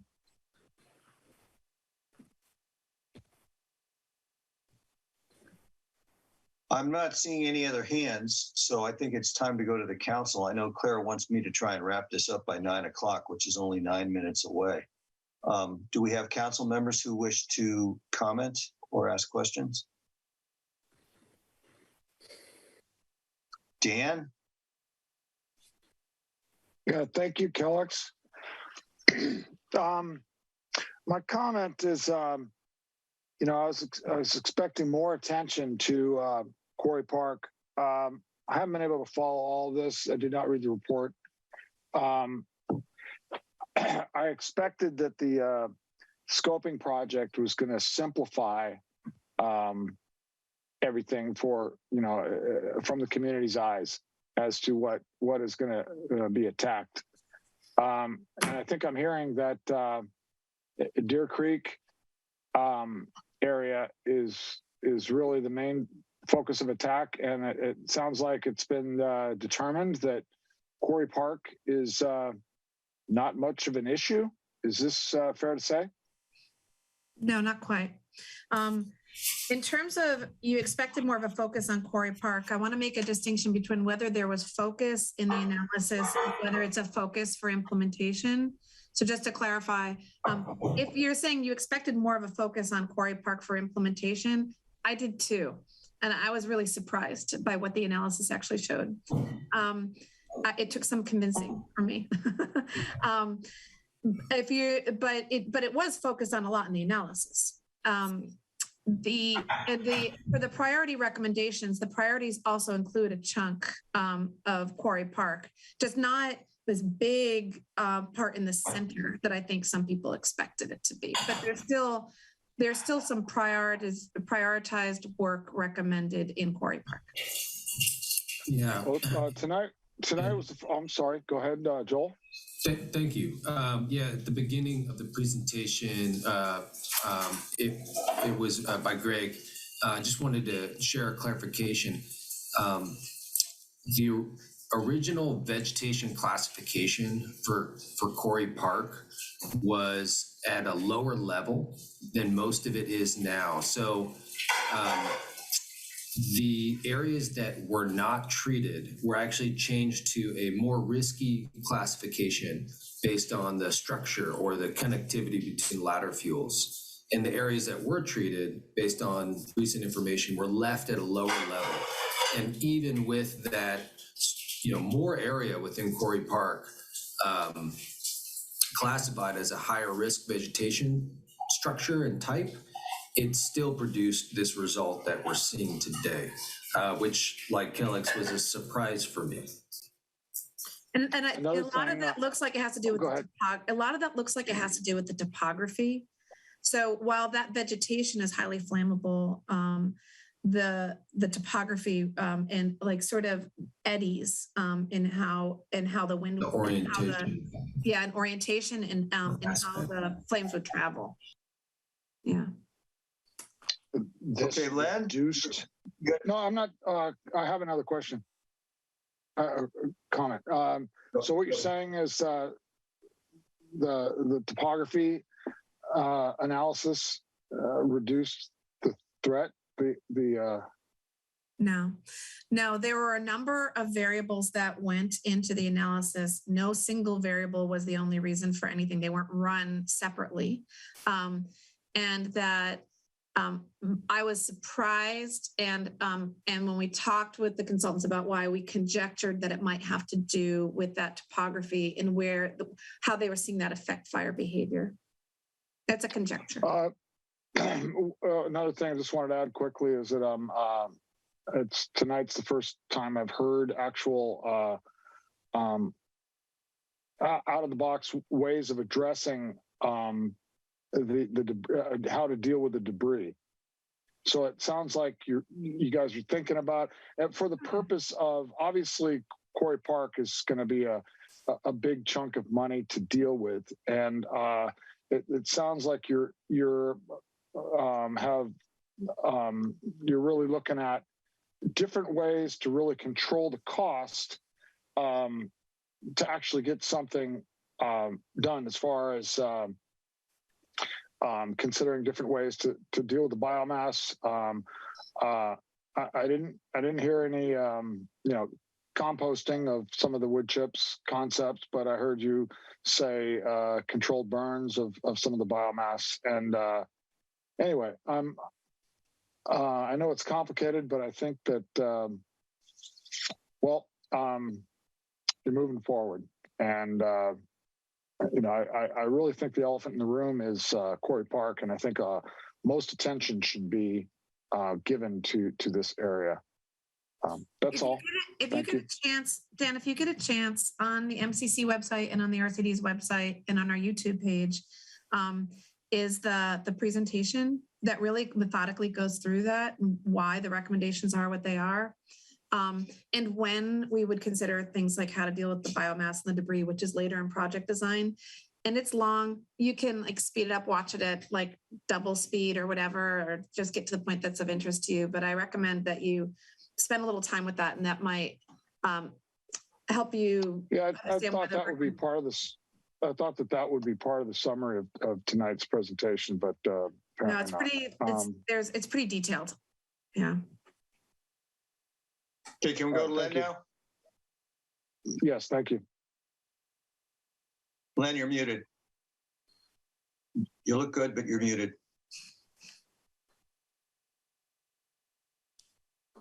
Kelix, thanks for a good presentation. I mean, there's a whole lot of stuff in the study, as you know. In the questions I asked, I just want to be fairly narrow to speak of it from the perspective of an El Granada homeowner.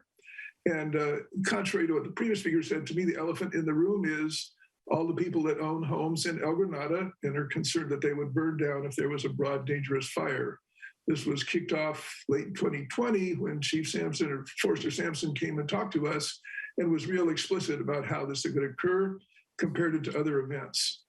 But basically, your study's goal is not to deal at all with the structures. In fact, if I'm correct, in Zone 1, you sort of drew it so the houses that are along El Granada Boulevard are actually not in the area. Is that correct? Right. So this wasn't like a house-to-house structure ignition fire modeling, which would have to go to each house and assess whether each of you did defensible space and home hardening and updates it regularly. And, do you have a propane tank in the backyard? And like, it wasn't that. It was that there was all this community concern about like fire getting to the community that could get to the structures. And so this modeled what the most likely highest risk scenarios of wildfire getting to the community. Understand. So from the standpoint of the houses themselves and people, we have Chief Sampson, who spoke to us before. I had talked to him afterwards about this area, and he said, well, I personally haven't looked at it because I've never been asked to do a study there. Now that a study has been done, I'm looking for a chance to tell him whether he can update his information or perspectives on it. And from the homeowner's standpoint, I think most of those questions for us go to Chief Cox, the fire marshals, the fire defenders, both of homes in the forest, that's where they reside. I know they've been closely involved in your study, so I would look to them to inform us as best they can about the problems. I go to the Fire Safe Council meetings on a monthly basis, and they've had at least 3 presentations by groups that have looked at these basically town-destroying wildfires in terms of what can be taken away from it. So I understand both a lot of information is gained, but it's not really predictive at this point. But still, it's on people's minds. So I guess that's being said, it seems that the task you're setting out for yourself and the grants you'll seek is to do the best you can to reduce the dangers of wildfire. And we would have to look to CAL FIRE, I would say, as a chief defender of the homes, working in close cooperation with what you do. Is that a fair assumption? I think so, if I'm tracking what you're saying. Go ahead, Joe. Yeah, I think it's, it's Coastside County Fire District. Right. That would be your local.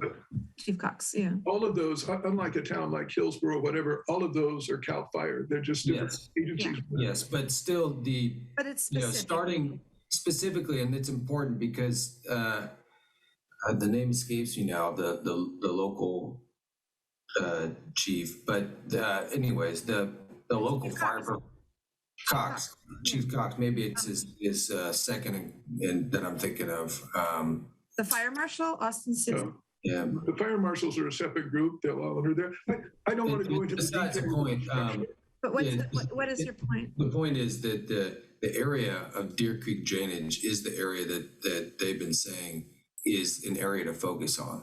Yeah. For protecting the community of El Granada, and that's been confirmed or reinforced by this work. Yeah, that's true. The other thing that I wanted to mention is that Chief Cox and Rich Sampson and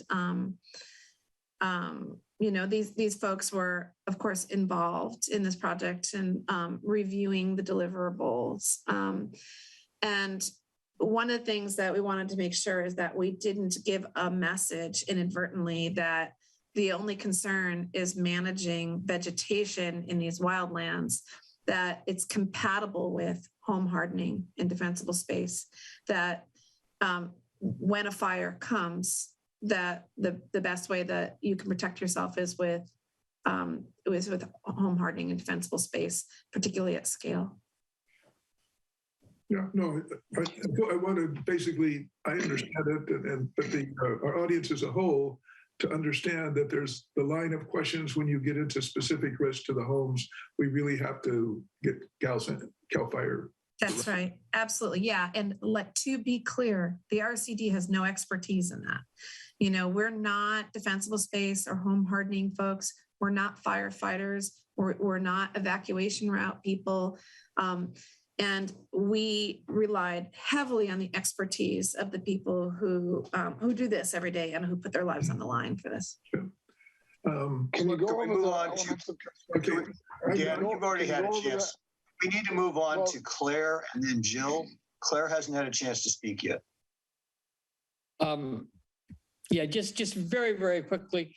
My view of how I hope things will go, if it works for the community, is that the scoping project does what it does, and that a group of people, several groups of people, get really interested in communities, and will a lot of the issues about individual homes and individual built environment issues. So I'm hoping that both things will keep going down on separate paths and help reinforce each other separately. That's all I have to say. Thanks, Claire. Jill, you've been waiting a while. Thank you, Greg. Thank you, Kellex, for coming tonight. I did read the report and I found it fascinating. And I really like the, what do you call them, project cards or vegetation treatment action cards. I think those are very important and can be used in the field when they actually get up and running. I work with vegetation crews all the time, and all the information on here is usable. I am concerned with the multiple partners that are involved, especially in Project One, because you have a National Park Service, and so that may be NEPA included with CEQA, so that project might be hard to get up and running. But the recommendations all look good.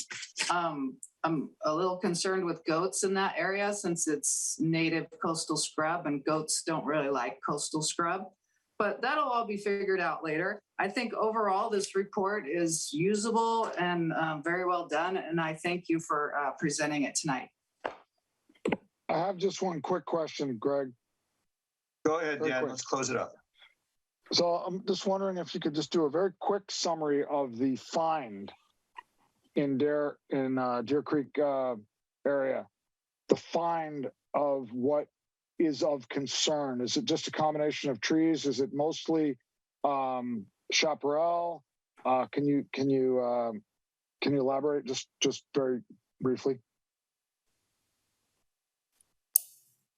kind of no, I can't elaborate briefly.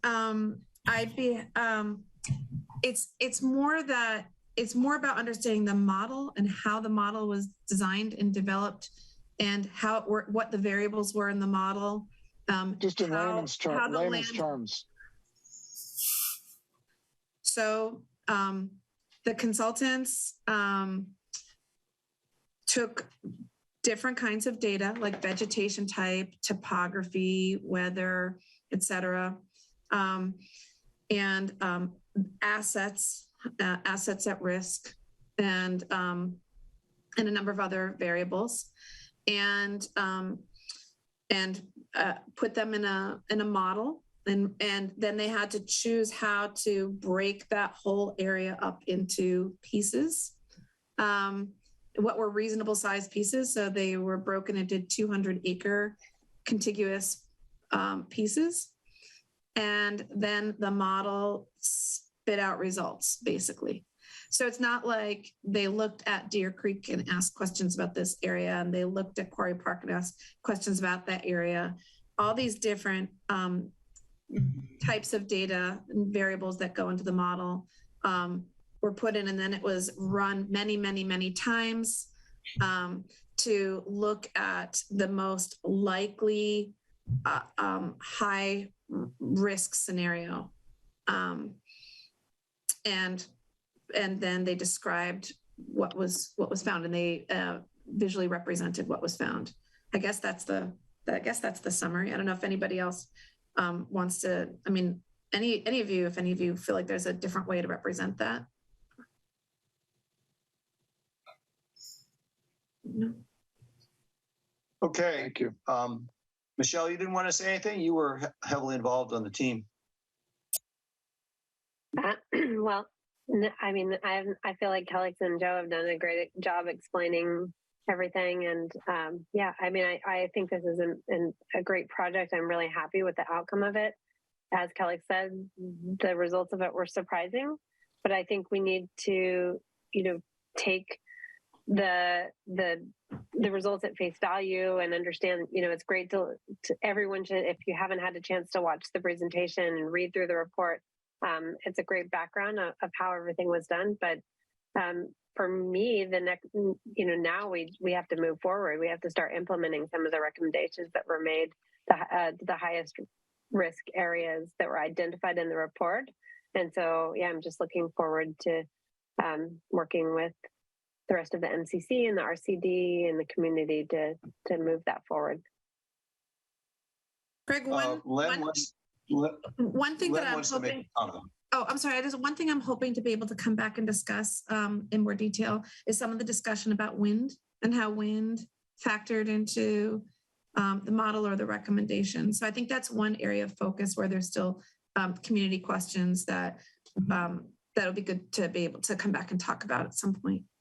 Before I ask my question, could you just say what you were going to say about winds? That was it. That's an area of focus conversation, I think. So just your comments, you've said both at the presentations and tonight that you were surprised on how Quarry Park rated with respect to risk. I know they've done to some extent more work there, so that might explain some of that. But as we got into this, the county allocated a large project to be done on Columbus Avenue and to remove a lot of eucalyptus from there. And their comment was because of the fire propagating from the park down into that area. I live on the other side of El Granado Balboa, and that's where there's more wind risk associated with it. And it has also connectivity up into to the Deer Creek forest there. So my question is, and it's more of a CAL FIRE question, if they had to do it over, would they look at this a little bit differently in terms of where to eliminate eucalyptus on the avenues, or were they just looking for a demonstration site when they removed the eucalyptus? And I don't know. I mean, I think you've also, with respect to the avenues, sort of stayed clear of that. So, but that's one thing that occurred to me relative to houses and what you showed in your models. No, we didn't stay clear of the avenues in the project. In fact, I repeatedly asked the consultants, because there was a lot of community interest in the medians, I repeatedly asked the consultants, are we seeing the medians as a significant risk? Because there were a number of people that I promised I would tell if it looks like that's going to be a, a finding. And they were saying, no, that's not an area where they saw a significant return on investment or treatment effectiveness. So that was, the medians definitely were considered. Okay, thank you. Kellex, thank you and Joe for both coming and trying to dive into this, in just a couple of days' notice. I appreciate your time. I hope we'll hear from you more. I'm sorry. There's one other thing I want to say is just a reminder that there is no certainty about this. The model was using the best available science and grounding these solutions in, something analytical, but there's nothing that's 100% predictive about fire. And so I just want to manage expectations that this report is making recommendations about where we are most likely to be the most effective with treatments. That does not eliminate the risk of fire to this community. If every project was done on this thing that doesn't eliminate the risk of fire to the community, it's still a high risk area. And if all of the eucalyptus were gone and it was replaced with coastal scrub habitat, that's also flammable, very flammable vegetation. So I feel a responsibility to just be really transparent about that what we're trying to do here is be as effective as we know how to be to help reduce those risks. But there's nothing here that says that it's removing risk to the community, even if all of this work was done. Which should motivate us toward home hardening and other measures. Okay, thank you very much for your time. And Claire, I'll turn it back to you.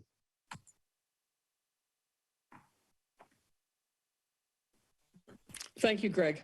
We'll go to our last item. We have a lot of planning things in the last two parts of the meeting, so everybody stay tuned. But we are honored to not have David Cosgrove here, and Michelle will run that part of the meeting to discuss SMC alerts. Yeah, I'll just kick it off and then I'll hand it over to David. So I wanted to have this topic on the agenda tonight because the reason that I feel like it's important right now is because I had a little bit of a deja vu in June when I was heading up to Pacifica and I got a notification from a friend that said that the road was closed, Highway 92 was closed, and there was an accident, a semi turned over that blocked the entire road.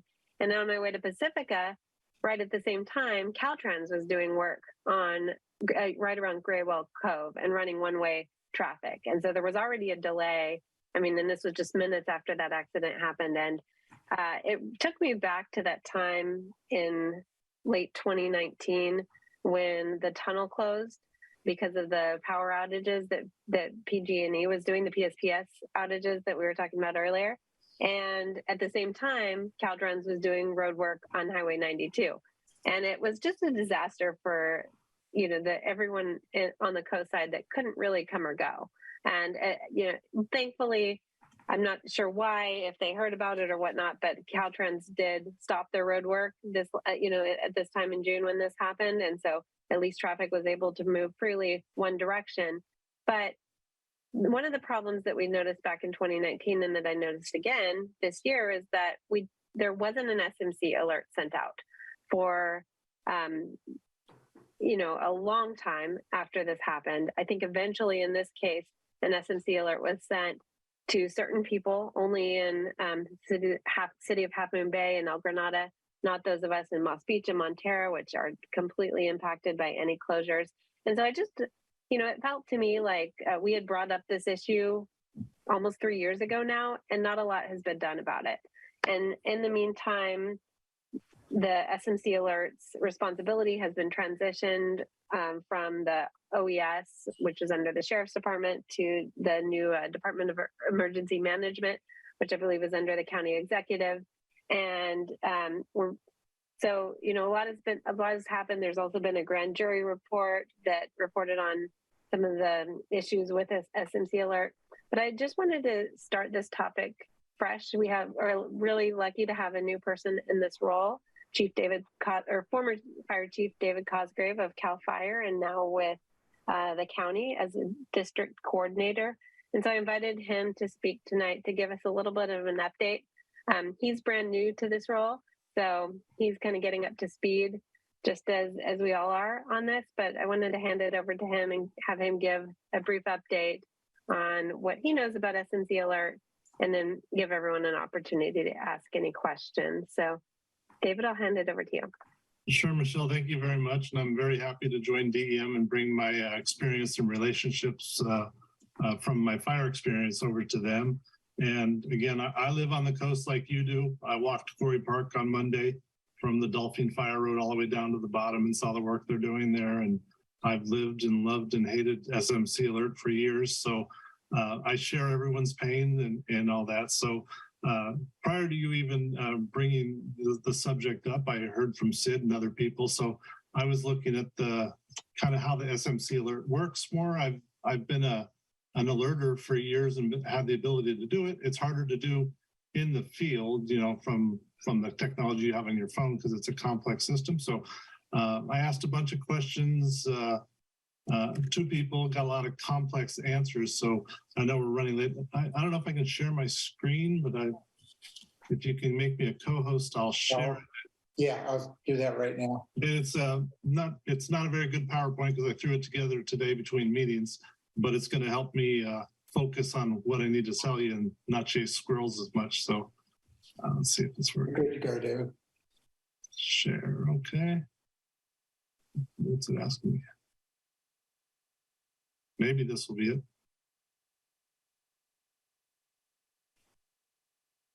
No, that's not it.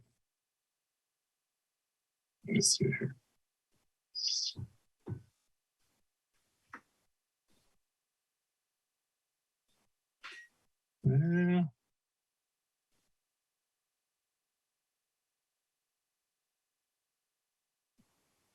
See if that's right. Are you seeing anything? No.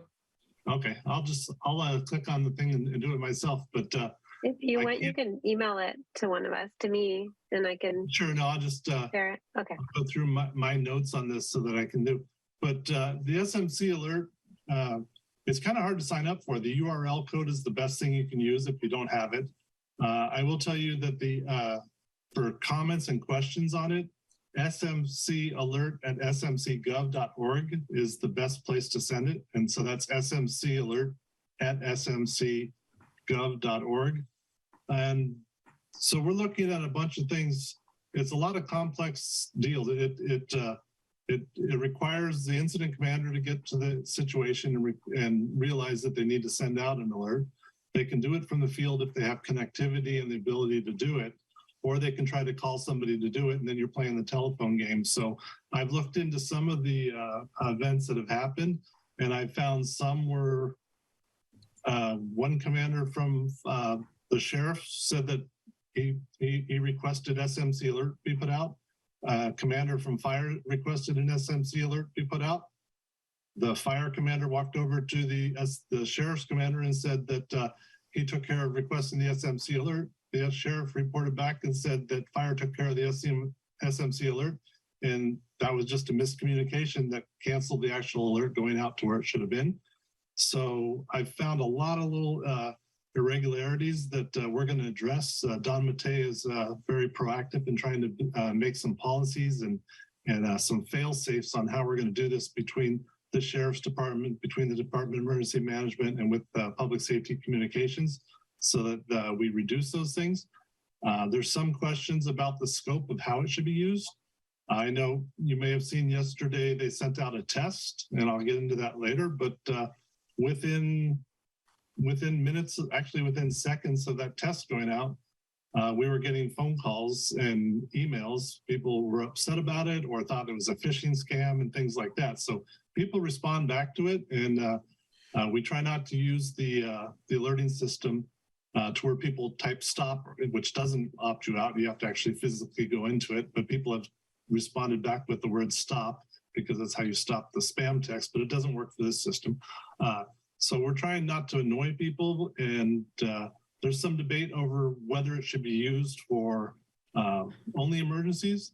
I personally like the alerting I get on the coast, but the government code says it needs to be used for significant traffic issues. Well, we have limited access, so a lot of them are significant, but there's actually time thresholds on there. So we're going to try to use it and have some focus groups to work on these things. But it is an opt-in system, so people have to subscribe to it, and then they can subscribe out of it.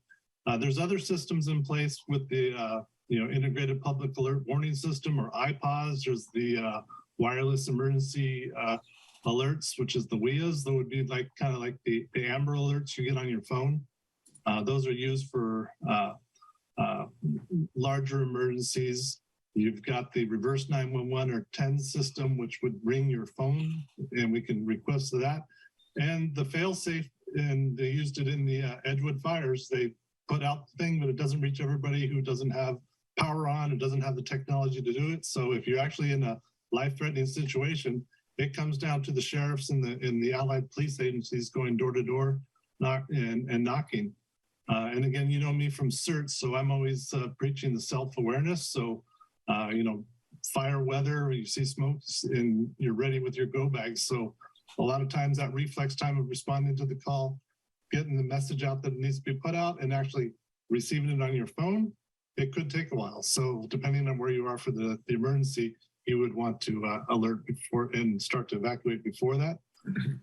And then there's, other than the self-awareness portion, everything relies on that incident commander getting there, realizing he has to do an order. So for traffic, there's many applications, right? You got the CHP SIG alerts, you got the 5i1.org, Caltrans Quick Map, the CHP Light apps.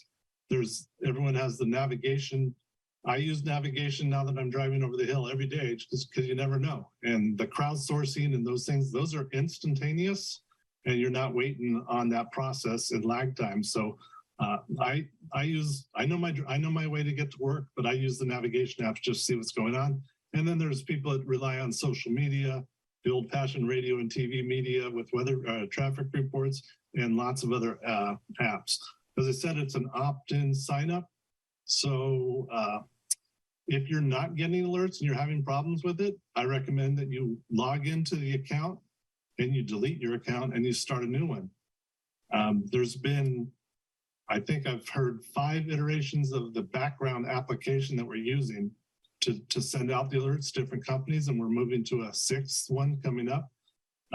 The main thing you have to do as it exists now is how to contact me. You want your primary email and your SMS text number and cell number. That's the basic thing you need to put in there. You don't have to put them all in there, but if they're there, that's what they're going to notify you on, depending. And the text number is what most people use with their emails. You can put secondaries, you can put your home numbers and all those things you can. And then the most important thing is the location. And you can put Half Moon Bay, you can put San Mateo, but you need to put multiple locations in there if you want to have alerts on different areas. The other issues that are in there where it asks, what are your communities of interest and how can you help in an emergency and other skills, those are not used. So I thought if you clicked on, I want to know about Pescadero and I want to know about Colma, that I would get those, but that's no longer used. So you would have to actually find a physical address in one of those locations and add that to your location thing. So that's one of the key finds I found. There's 32 agencies that have the authority to send alerts. So I've received alerts about Burlingame, El Camino being closed in Burlingame is going to be closed for an hour. I don't want to receive that, but there's 32 agencies and they have multiple users that can log in and use it.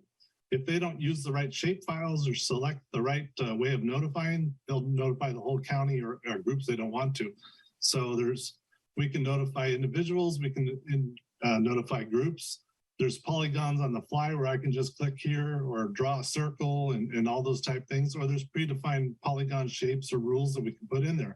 And that's a big issue because the closure you were referring to of Highway 92 at Spanish Town with the overturned truck blocking both lanes when the construction was going on Devil Slide, The polygon they used was a circle, and the circle kind of went right in the middle of the watershed area. So it touched like 280 and 92 and kind of quit in El Granada, but most of the area that incorporated was the watershed land. So it didn't really reach many people out there.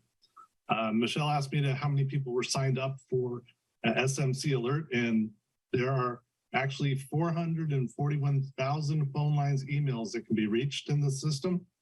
And the Midcoast from Montero down to Miramar, there's 4,386. So that's that thing there. And the test results that I was telling you about that they sent out yesterday, it reached, they used the same polygon they used when they did the vehicle recovery. And that's basically from 280 to the ocean, from the county line to county line. So Pacifica is included in this all the way down to Pescadero.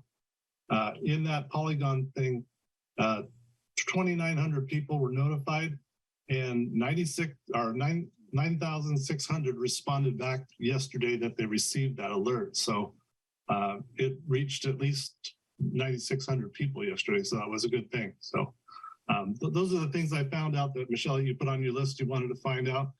And I'll open it up for questions. I will say that it's, when we go into the new system, it's the background application was called Everbridge. The state was going to stay with that. Then they changed it. Now we're going to a system called Ray. And the main thing I'm focused on when we do the signups for it, I would like to have a traffic element. So I'm interested in significant traffic advisories on Highway 1, Highway 92, Highway 84, right? So that if there is a big deal about traffic, people not wanting that, then we can have that as a specific group and send it out to those. So again, the address I gave you for the emails would be a good place to send your suggestions. And the Everbridge should be phased out by the end of the year and the new one in place.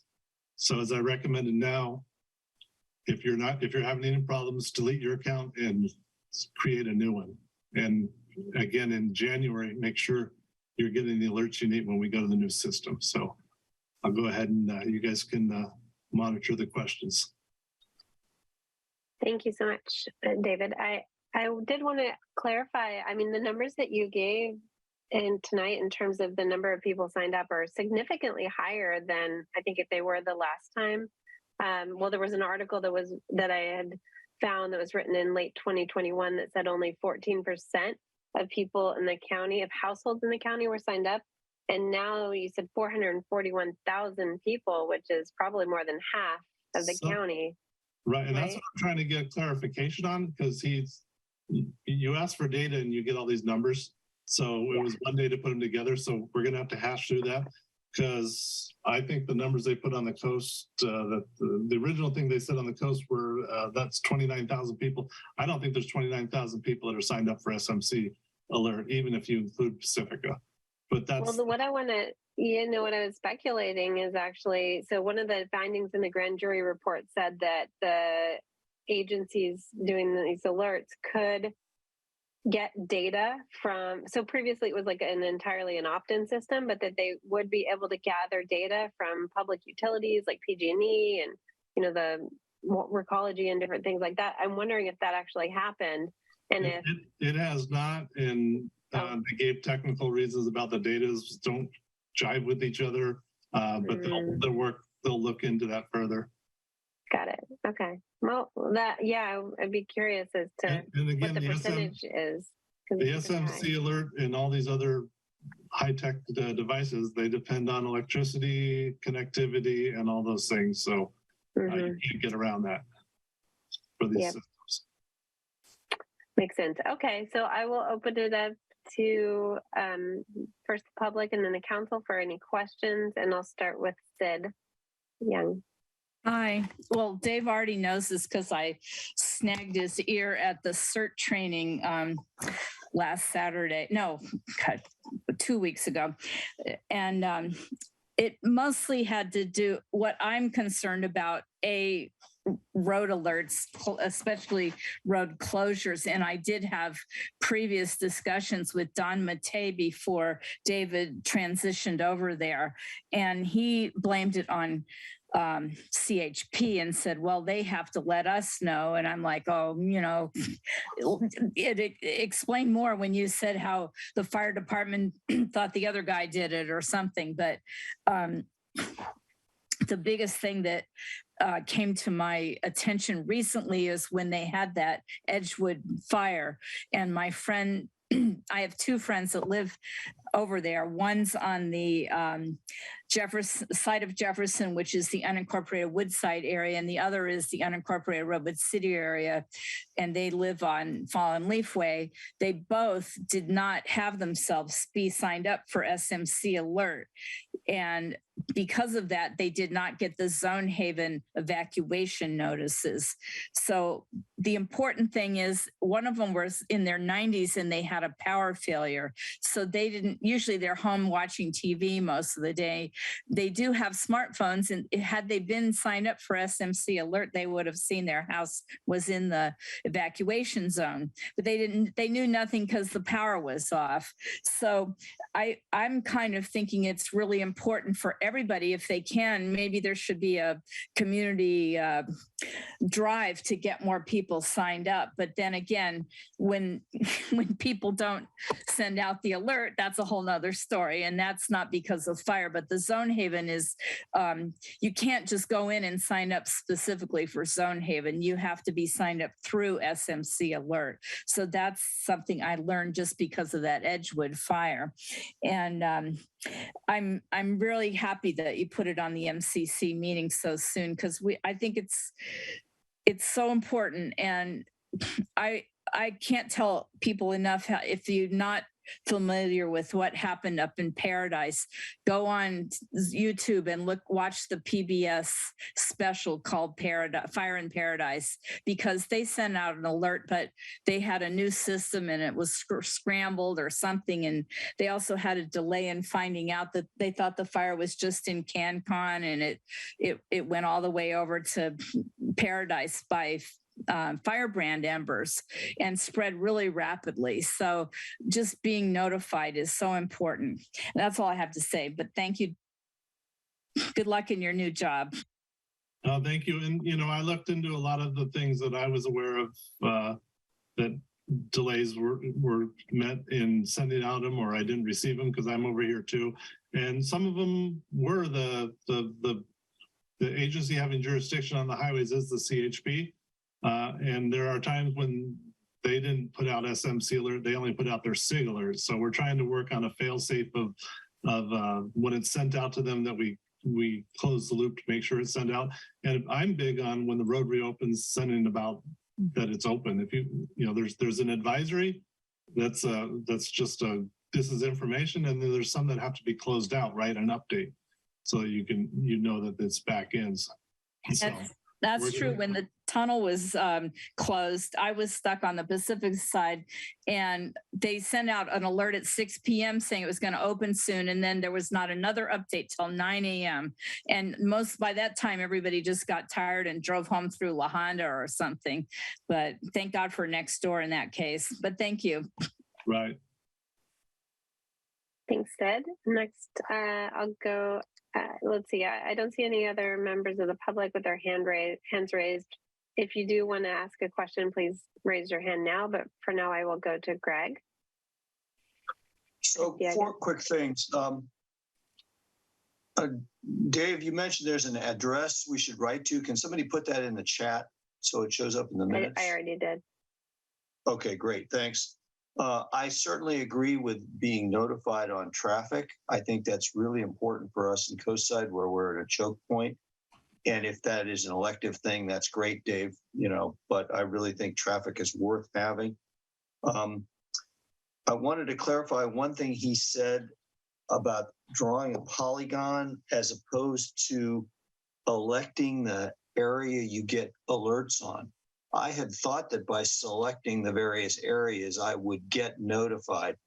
What I think I heard you say is it depends on what the person entering it does. And if they don't draw the right shape, we don't get notified. The election of an area to be notified on does not matter anymore. Is that right?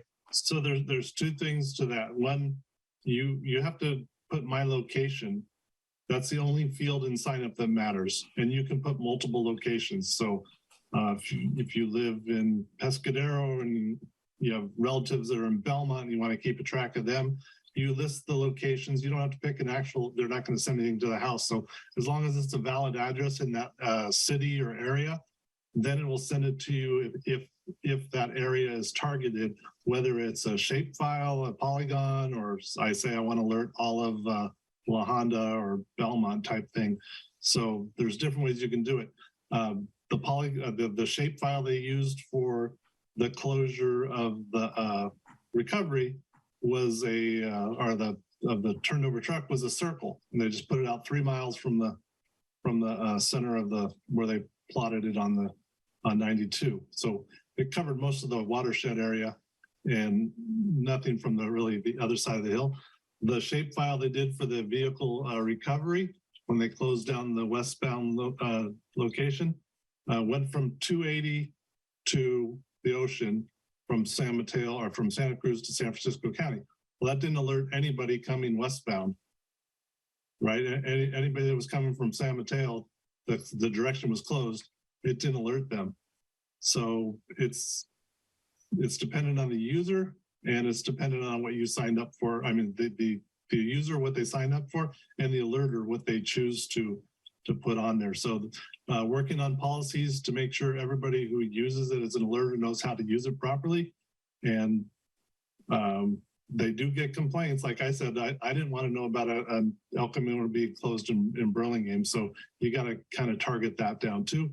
And, that one closure was going to be for 3 or 4 hours. So that's a significant closure. Well, if I could just add one comment, you have a system here that's complex and you're changing your infrastructure with some regularity. So from a software point of view, we have a concept called regression testing, where we establish a suite of test cases, hopefully automated. And those get triggered every time you make a system change. I fully support the idea of getting tested regularly. I'd volunteer to get extra messages to participate, but I hope you can construct a network of test cases or volunteers so that all these permutations that you're dealing with get touched at least once when you make a change so that you know that it does work rather than finding out the hard way by getting complaints. And if you want to talk about regression testing strategies further, let me know. But I mean, I'll put you in touch with somebody who wants to talk about that. I'm not that guy. It's too many syllables. Okay, great. But Great, once you guys digest it, I'll put it into more simple terms for everyone else. Great. Thank you. Yeah, I think just to echo the point that you said earlier, David, which is really interesting, is that the communities of interest, that doesn't matter at all. So I think a lot of people after that, that last big alert went out, those that didn't get it, I mean, it makes perfect sense what you said. Someone chose a circle and they did it within a radius. And those of us who, even if we had Half Moon Bay checked or El Granada or different areas, if we didn't have a location within that radius, then we wouldn't have received the alert. And so you can add up to 5 what's called my locations on there. And so it would make sense to, if you want to make sure you get something that happens in Half Moon Bay, the way to hack the system right now is just put an address in Half Moon Bay, put an address in maybe Pacifica, and then you'll get alerts for those areas. I mean, that's not a solution. Hopefully it'll be fixed with the next system that comes online, but I think it's important for people who are using it to know that. And that's another thing that when we talk about how many subscribers are, there's several people who have parents here or children here, and they live in Texas or New York or whatever, and they want to know what's going on in these alerts. So there's lots of out of area subscriptions. Good point. Okay, thank you. Next, I'll go to Len. Thank you. Thanks for the talk. At the start, you talked about the time of disruption as a critical value, and I assume disruption would mean something like if both directions are stopped for more than an hour, then it rises to a certain level. Is that a right way to think about time of disruption? Well, when I was doing the research of it, I saw that was a terminology that was used. As a field commander, when I would show up on 92 and it was going to be closed, and I knew, for instance, if we had a fatality, I know they're not going to reopen the road for quite a while until the investigation's done. I would just request to the dispatcher that SMC alert be put out. And so we don't know the duration of it. So again, it's on the field commander, and I don't think anyone's been technically looking at the time that meets that threshold, but we'll research that on the in the design of the next system, because I want to add the locations and things like that. So, if it's going to be, for instance, if 92 and 101 is going to be closed for, an hour, that's significant to the whole Bay Area, right? That's going to be a major type of thing. So I think there's common sense on the incident commander that requested and the people that do the alerting. So it's just one of those things I read because Michelle gave me the grand jury and I started doing some more research on that. Unfortunately, today was a busy day to do research. So I was in between meetings and putting the information today for tonight, but I'll research it further. And again, by the end of the year, we're going to be implementing a new background application. So with what Greg said, they've ported the database from one system to another system to another system. Who knows what the corruption is? And they were looking at that too to validate the data they have in there. And thank you. And now that you're onboarded in OES, one last question. Do you have any further insights into whether or how OES has responsibility for disruptions caused by wildfire that would close a road or tsunami warnings? How OES contributes to it. What basically the tsunami warning system, for example, was put in over 10 years ago. There was even a lot of council activity at the time. Now it's sort of faded from memory there. And then in terms of wildfire related evacuations, there's a lot of complexity, especially we're talking about rare events. And I'm just curious as to whether OES has a role relative to definition or just have an alert system. No, definitely. There's several projects going on. The tsunami project is ongoing. They're actually going out to the El Granada sewer plant location because the sound system on that one, it's not giving the oscillation it's supposed to do. It's the siren is sounding at full volume, but it's going to be repaired. The soundboard is going to be repaired so it gives the proper where it wails up and then comes down. And there's a vendor that's going out to do some maintenance on them. So yeah, it's still tested at 10 o'clock the first Wednesday of every month. And there's supposed to be an audio that comes out at the beginning of it. So that's still being maintained.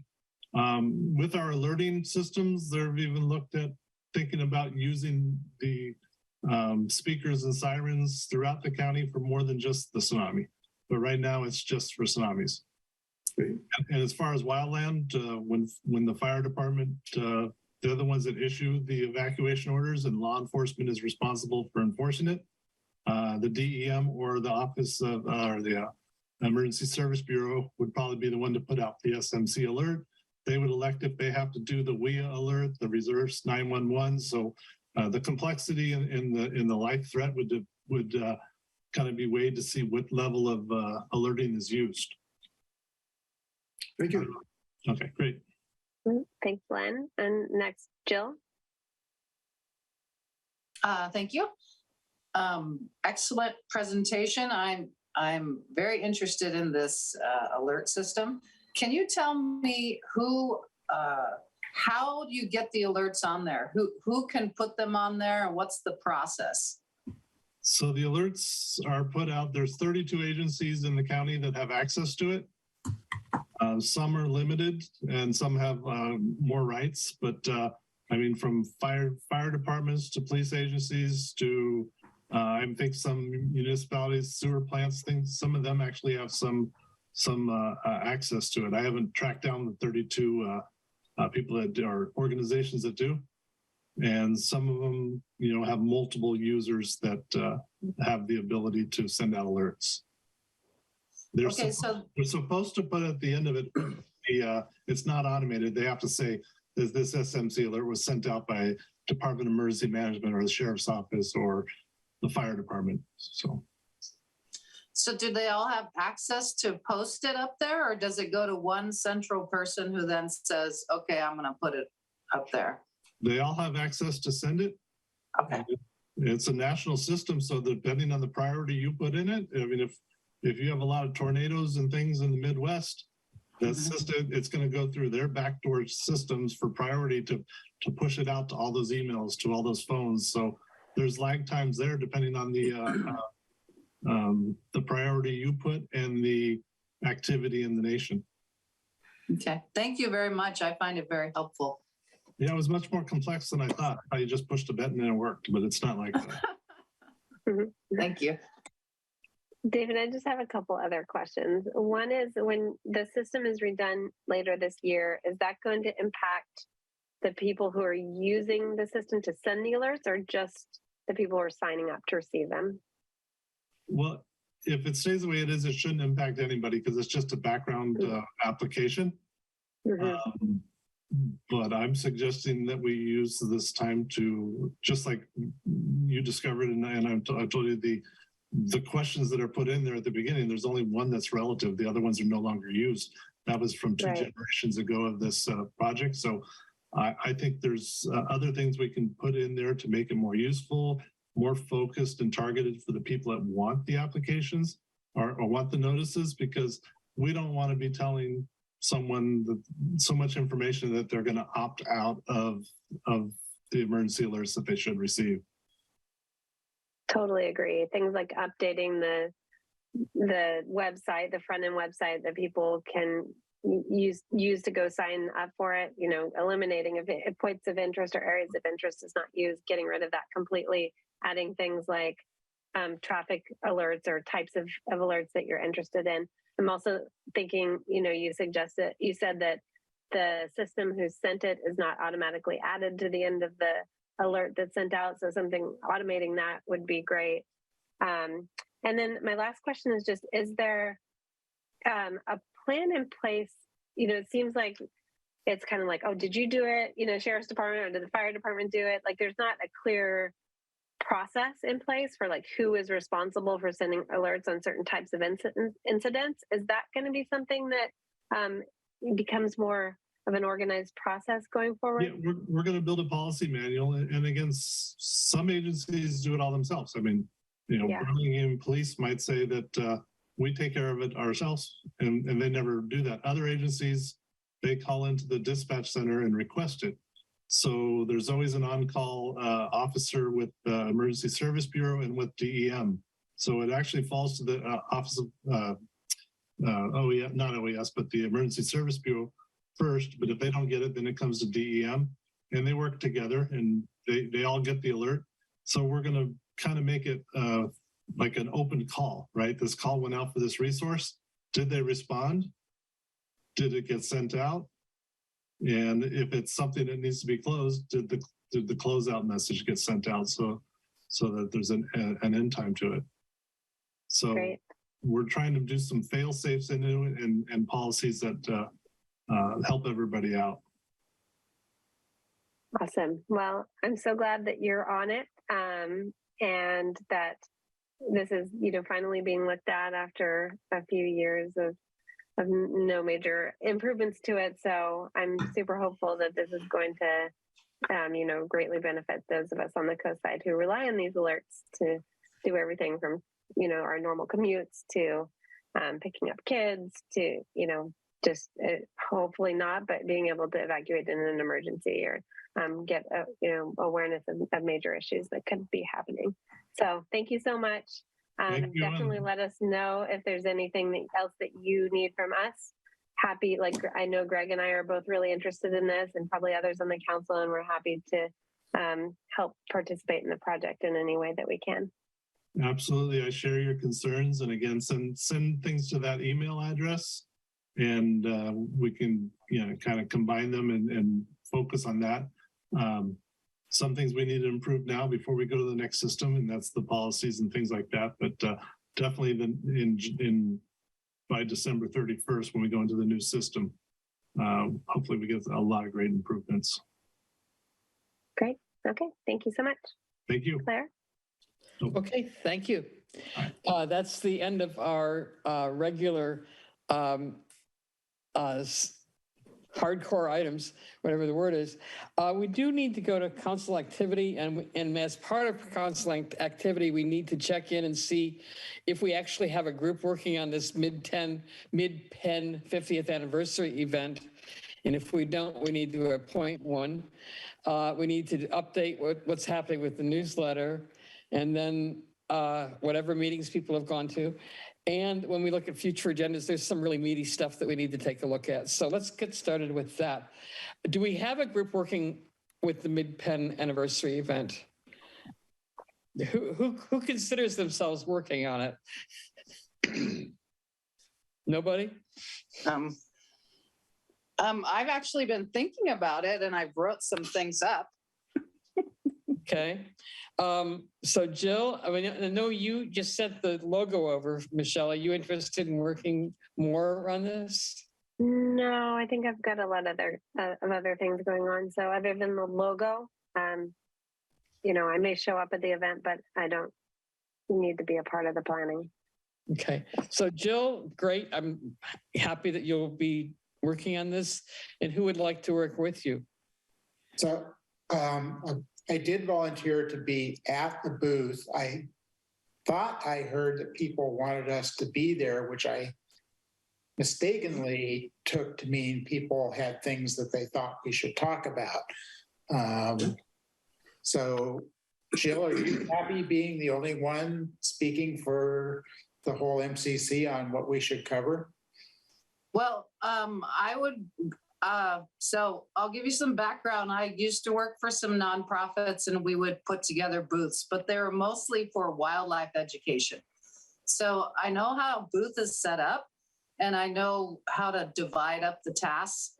I could put something together and then send it out to everyone, and we could discuss it at the next meeting if you like. That'd be great. Or, yes, why don't you do that? That sounds perfect.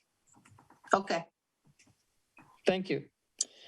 And the newsletter, are we where we need to be with the newsletter? Yes, I think the only change that I had was that Len was going to drop. Len, you said that you were going to drop one of your topics. Well, that's on the pump track. As I couldn't be there, I was not in town, but I think I can get information from others to do that. So I'll let you know for sure tomorrow. I would comment. Sid posted lots of pictures on Nextdoor, so maybe she could fill you in. Who did? Sid. Okay. I would comment, Greg. as editor, the only person who's submitted a draft to me is Claire. She gets the blue ribbon for being first. As I understand it, I'm doing transportation, and Len is doing a bunch of wildfire stuff. I don't remember the other assignments. And was the deadline, I put on my calendar Friday, Michelle. Maybe I did that Yeah, to make let me sure I fill got everyone in. Yeah, I sent out an email on the 13th, but here are the assignments and the timeline. So wildfire, Len. Transportation is Greg. Airport is me. Aging is Claire. Pump track was Len. And MCC elections is Dave. And the draft articles are due on the 30th, which is 3 days from now, Friday. And the editor would complete the review over the weekend and have it finished by the 1st. And then I need to set it up. Oh, and also when you submit your articles, please also submit a photo if you can. One photo per article, or graphic, or any sort of thing that can serve as kind of like the introductory section, or an introduction to that section. And then, yeah, after Greg completes the review, I need to set it up and submit it for translation, which usually takes about a week. And then we will send the newsletter out on August 11th. And the filing for the election closes on the 12th. That's true. That's not a lot of time. I mean, if we can get, we can maybe try to condense the timeline by a day or two. If maybe if I can start the setup. And when everyone sends their articles to Greg, also copy me. And then, if I get the picture by then I can make my piece a little bit faster. And maybe we can get the county to translate a little bit quicker. Just as That's really the biggest. Yeah, go ahead. If there's any incumbents who choose not to run, our filing deadline is expanded by an extra week. So there will be actually an extra week for people to file. So we Oh, we'll if probably be okay. anyone, I think we're pretty sure that not all four of us will be running, right? It's a little more complicated than that. Since we don't have district elections, basically what it means, it's for the incumbent who doesn't file.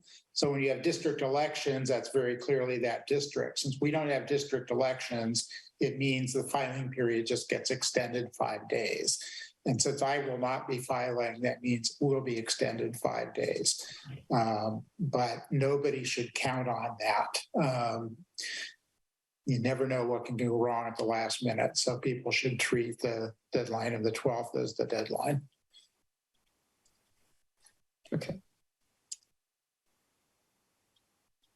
So anyway, we're on track. People just need to get their articles in. Yep. Does anyone anticipate a problem having your article finished by Friday? No, mine is 90% done and it's been that way for a week. So I will get it done tomorrow. Great. What about? You have your hand raised. Is that about this or something else? That's fair for the next item. Is it for council activity? Yes. Okay, go ahead. So wanted to report on transportation. We had the Connect to Coastside fully adopted by the supervisors this week. And to kick it off, the largest project we've been talking frequently about is a multi-asset rehabilitation of SR1, a project that has other transportation technology, but no variable message signs in it. We've had several meetings with them, but basically this month they did not send out a notice to nearly the entire distribution of government and the Midcoast people about both the release of the document, the draft environmental document, or a meeting that was held on July 21st. And this was the major public meeting of it. So I contacted them today, complained about it. I helped them understand how it happened. And they said they would extend the response deadline from August 8th to August 15th. I asked, since Half Moon Bay is in the same situation, that it would have been nice to have met with their manager in a situation where Caltrans is presenting. I would still like to see them present a forum like that, but they have not agreed to do that. So, and basically we'll hear about it at our meeting on the 8th. And they'll probably have to call if people want to learn more, can read it themselves and try to make a decision on whether to do anything else. Okay. And then I'll leave the other, the transportation management with the variable message signs goes back to the Planning Commission. And this is the one that has variable message signs included on the second meeting in August 24th. The safety barriers moves ahead, and the Moss Beach corridor study is not yet gotten off the ground. Okay. Dan?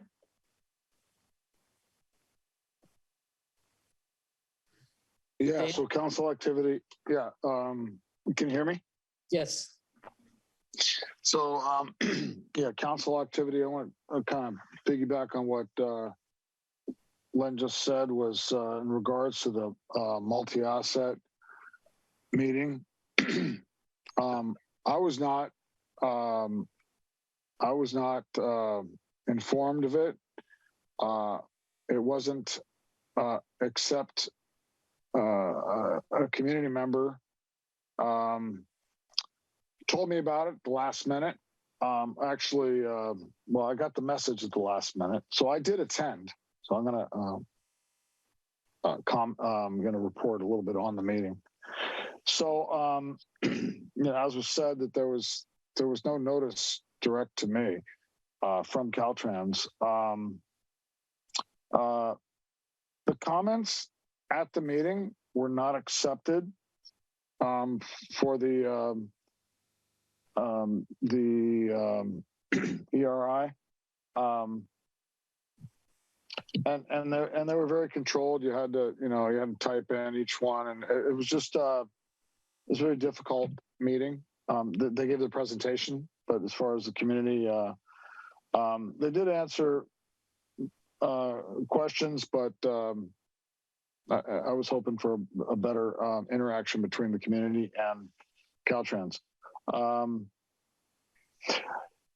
One of the things that was mentioned was, the current global sand shortage, and their pursuit of putting concrete underneath these barriers for weed control, killing, pretty much eliminating any wildflowers to grow. They seem to brush over the whole sand shortage, thing, but it's a big deal because they're mining sand in the San Francisco Bay, and it's causing it's affecting the erosion on the coast. They're moving forward to remove existing what appear to be good condition guardrails and replacing them with these this new standard of this Midcoast guardrail system, which they put concrete, like 5 feet wide of concrete underneath the guardrails to prevent any weeds from growing. But in reality, the concrete cracks and weeds grow through the cracks. And there was a question asked about, well, how do they maintain all the weeds that grow through the cracks? And that was a vague response. But you can see in Pacifica that nothing's being done.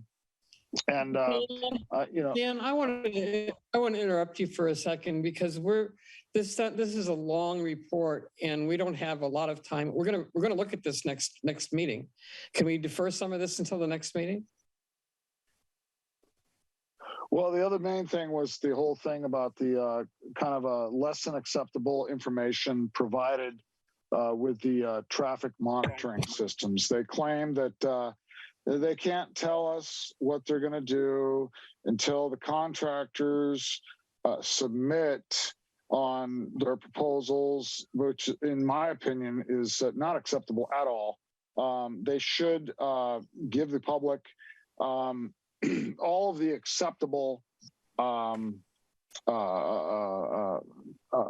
whatever proposals would be acceptable. They should lay that out there, but they're kind of blocking that. This is your opinion, not just a report. So I think we're really getting a little bit more. No, it's not my opinion that they did not give information, specific information that was asked from the community about the traffic monitoring systems. So how much time do you need to complete your what you're giving us right now? I'm done. You done? Okay. Okay, and we can look at it more next week or next time. Thanks. I'm glad you went. I just want people to hear and to digest that, they did not give complete information on that. Okay. And the traffic monitoring systems. Okay. Okay. Pardon? And the report is available that we can all look at before the next meeting, which is a good idea. Okay. Dave. Yeah, I also attended the Caltrans multi-asset meeting, and people did ask for the Q&A to be recorded, but they said it would be a privacy issue because they hadn't had a way to ask people, which was a novel interpretation of privacy. But in any case, the Q&A, which was the most useful part of it, was not recorded. So I don't think I have anything else to add to what Dan and Len said. I also attended the providers meeting, and there was there of interest to the Midcoast. One was Connect Coastside. No surprise, as reported, it was approved 5-0. There were only, if I counted right, 5 people who spoke, and they were mostly in favor of it, except for a few detailed things that people had. The other interesting thing was the flood park landscape plan changes were approved. And those changes were mostly changes in trees to be cut down, trying to preserve more of the native species and sacrificing non-native, which upset some people. But the biggest issue people spoke about was noise and the location of the playing fields and particularly the pickleball courts of all things. There was a lot of complaints about noise from pickleball courts and how it was going to make like matter flood. So for proposals to build pickleball courts on the Midcoast, that's something to keep in mind. That's all I've got. Okay, Greg? I attended the Coastside County Water District 75th anniversary. I got a bucket. They gave out buckets so people could capture water in their showers and not waste it. I met Senator Becker. There's some interesting things going on down there. I'll skip the details. I think you guys are aware that the Department of Public Works mailed me a no on the traffic signs in Montera. And I'd like to bring that up under future agenda items because I think we need to decide what to do about that. I played coyote. I think that's the right term. I carried material from Leonard Warren to Dave Olson. It contains transcripts and recordings of MCC meetings going back decades. Leonard Warren put the thing together and Dave has been doing all the real work. But we should be able to add to our archives a lot of material, and there will be a small budget issue that I think Dave's going to bring up. And then finally, I wanted to flag this letter that we got from one of the fellows who came to the meeting tonight. He's a veteran who's disabled, and he complained about sidewalks in El Granada being blocked by people encroaching. The rest of his letter was pretty inflammatory, and I think there's going to have to be an agenda item to deal with his issues. But at any rate, I spent time, he called me. What can I tell you? All right, that's it. Okay, Ellen? You're on mute. With respect to the multi-asset rehabilitation project, a letter, if we want to have one, will need to be developed and brought in draft form to the August 10th meeting. I'll be working on that. If any two council members want to join me in the letter process, I would welcome that. If any other council members or members of the public have things that they would like to contribute, they can send it in by email, and we'll post further information about it on the blog post. I'll help you with that, Len. Okay. If nobody else volunteers, I'll help also. I mean, it's up to other people, but I'll be willing to help Lynn on that. Okay. So Len, Dan, and Greg will work to put together an agenda item on the Caltrans rehabilitation program for next meeting. Is that right? Yes. Okay. But our letter process, in order to meet the extended deadline they give us, we'll have to have a draft, and the draft may well involve some changes to it and have a framework in which we can still have it approved. So that's, it's hard to say whether that becomes an issue till you get into the discussion. So just as an alert to you, Claire. What would you like me to do? No, just be aware of it. I guess the question is how we've dealt with the overflow like this many times before. And since I haven't really read it, I can't say too much more. Okay. Well, you let me know if things arise that you think are going to be problematic. So can I ask what we think the general area the letter will cover will be? To be honest, until I look at how they've done the draft, one of an upfront concern I have is we have at least two areas where we're not going to have adequate bicycle lanes going through by the highway, because one of the goals is to improve the shoulders to address the comments that made earlier. There's probably two areas where that won't be effective as is, but those look like extra projects. They also said that they will talk on the mid-block crossing, and I have not seen that. And that obviously we have had various parts of discussion there. So until I read the document, I can't say more. But I expect those would be two things that would come up. All right, thanks. My sense is that we may have more comments than are reasonably to be expected to be finalized at the next meeting. And I realized they already pushed out the comment period, but they didn't tell us they were issuing this report either, so. So basically, Maz Borzinga, the engineer in Half Moon Bay who handles this, as well as Quavo and Shonda, none of them received this notice. So I would make an effort to Caltrans to say we would really like to have a session of the type Dan mentioned when we can have the Half Moon Bay people together with us and the county government people who've worked on it. Well, I would like to, if you have any poll requests, that you ask them to extend the comment period out significantly. I personally received 2 or 3 invitations to attend a meeting unveiling this procedure, and then they canceled every single one of them, this policy, and then they never told me when they really did have one. And actually, Claire, I talked to them about that. That was not one of these major projects. It was sort of a side project, if you will. Okay. So that they're but still if you can get them to push out the deadline, that would be great. This is already pushed out. To me, I'm more concerned, although Dan characterized the meeting as, and Dave, as fairly constrained relative to participation. I think especially if you have some of these key government officials there to listen. Correction, I don't think it was constrained at all. Okay, Dan thought it was, but understand. Anyway, I still think it would be, I'd like to be in the same room with the city of Half Moon Bay as we discuss it.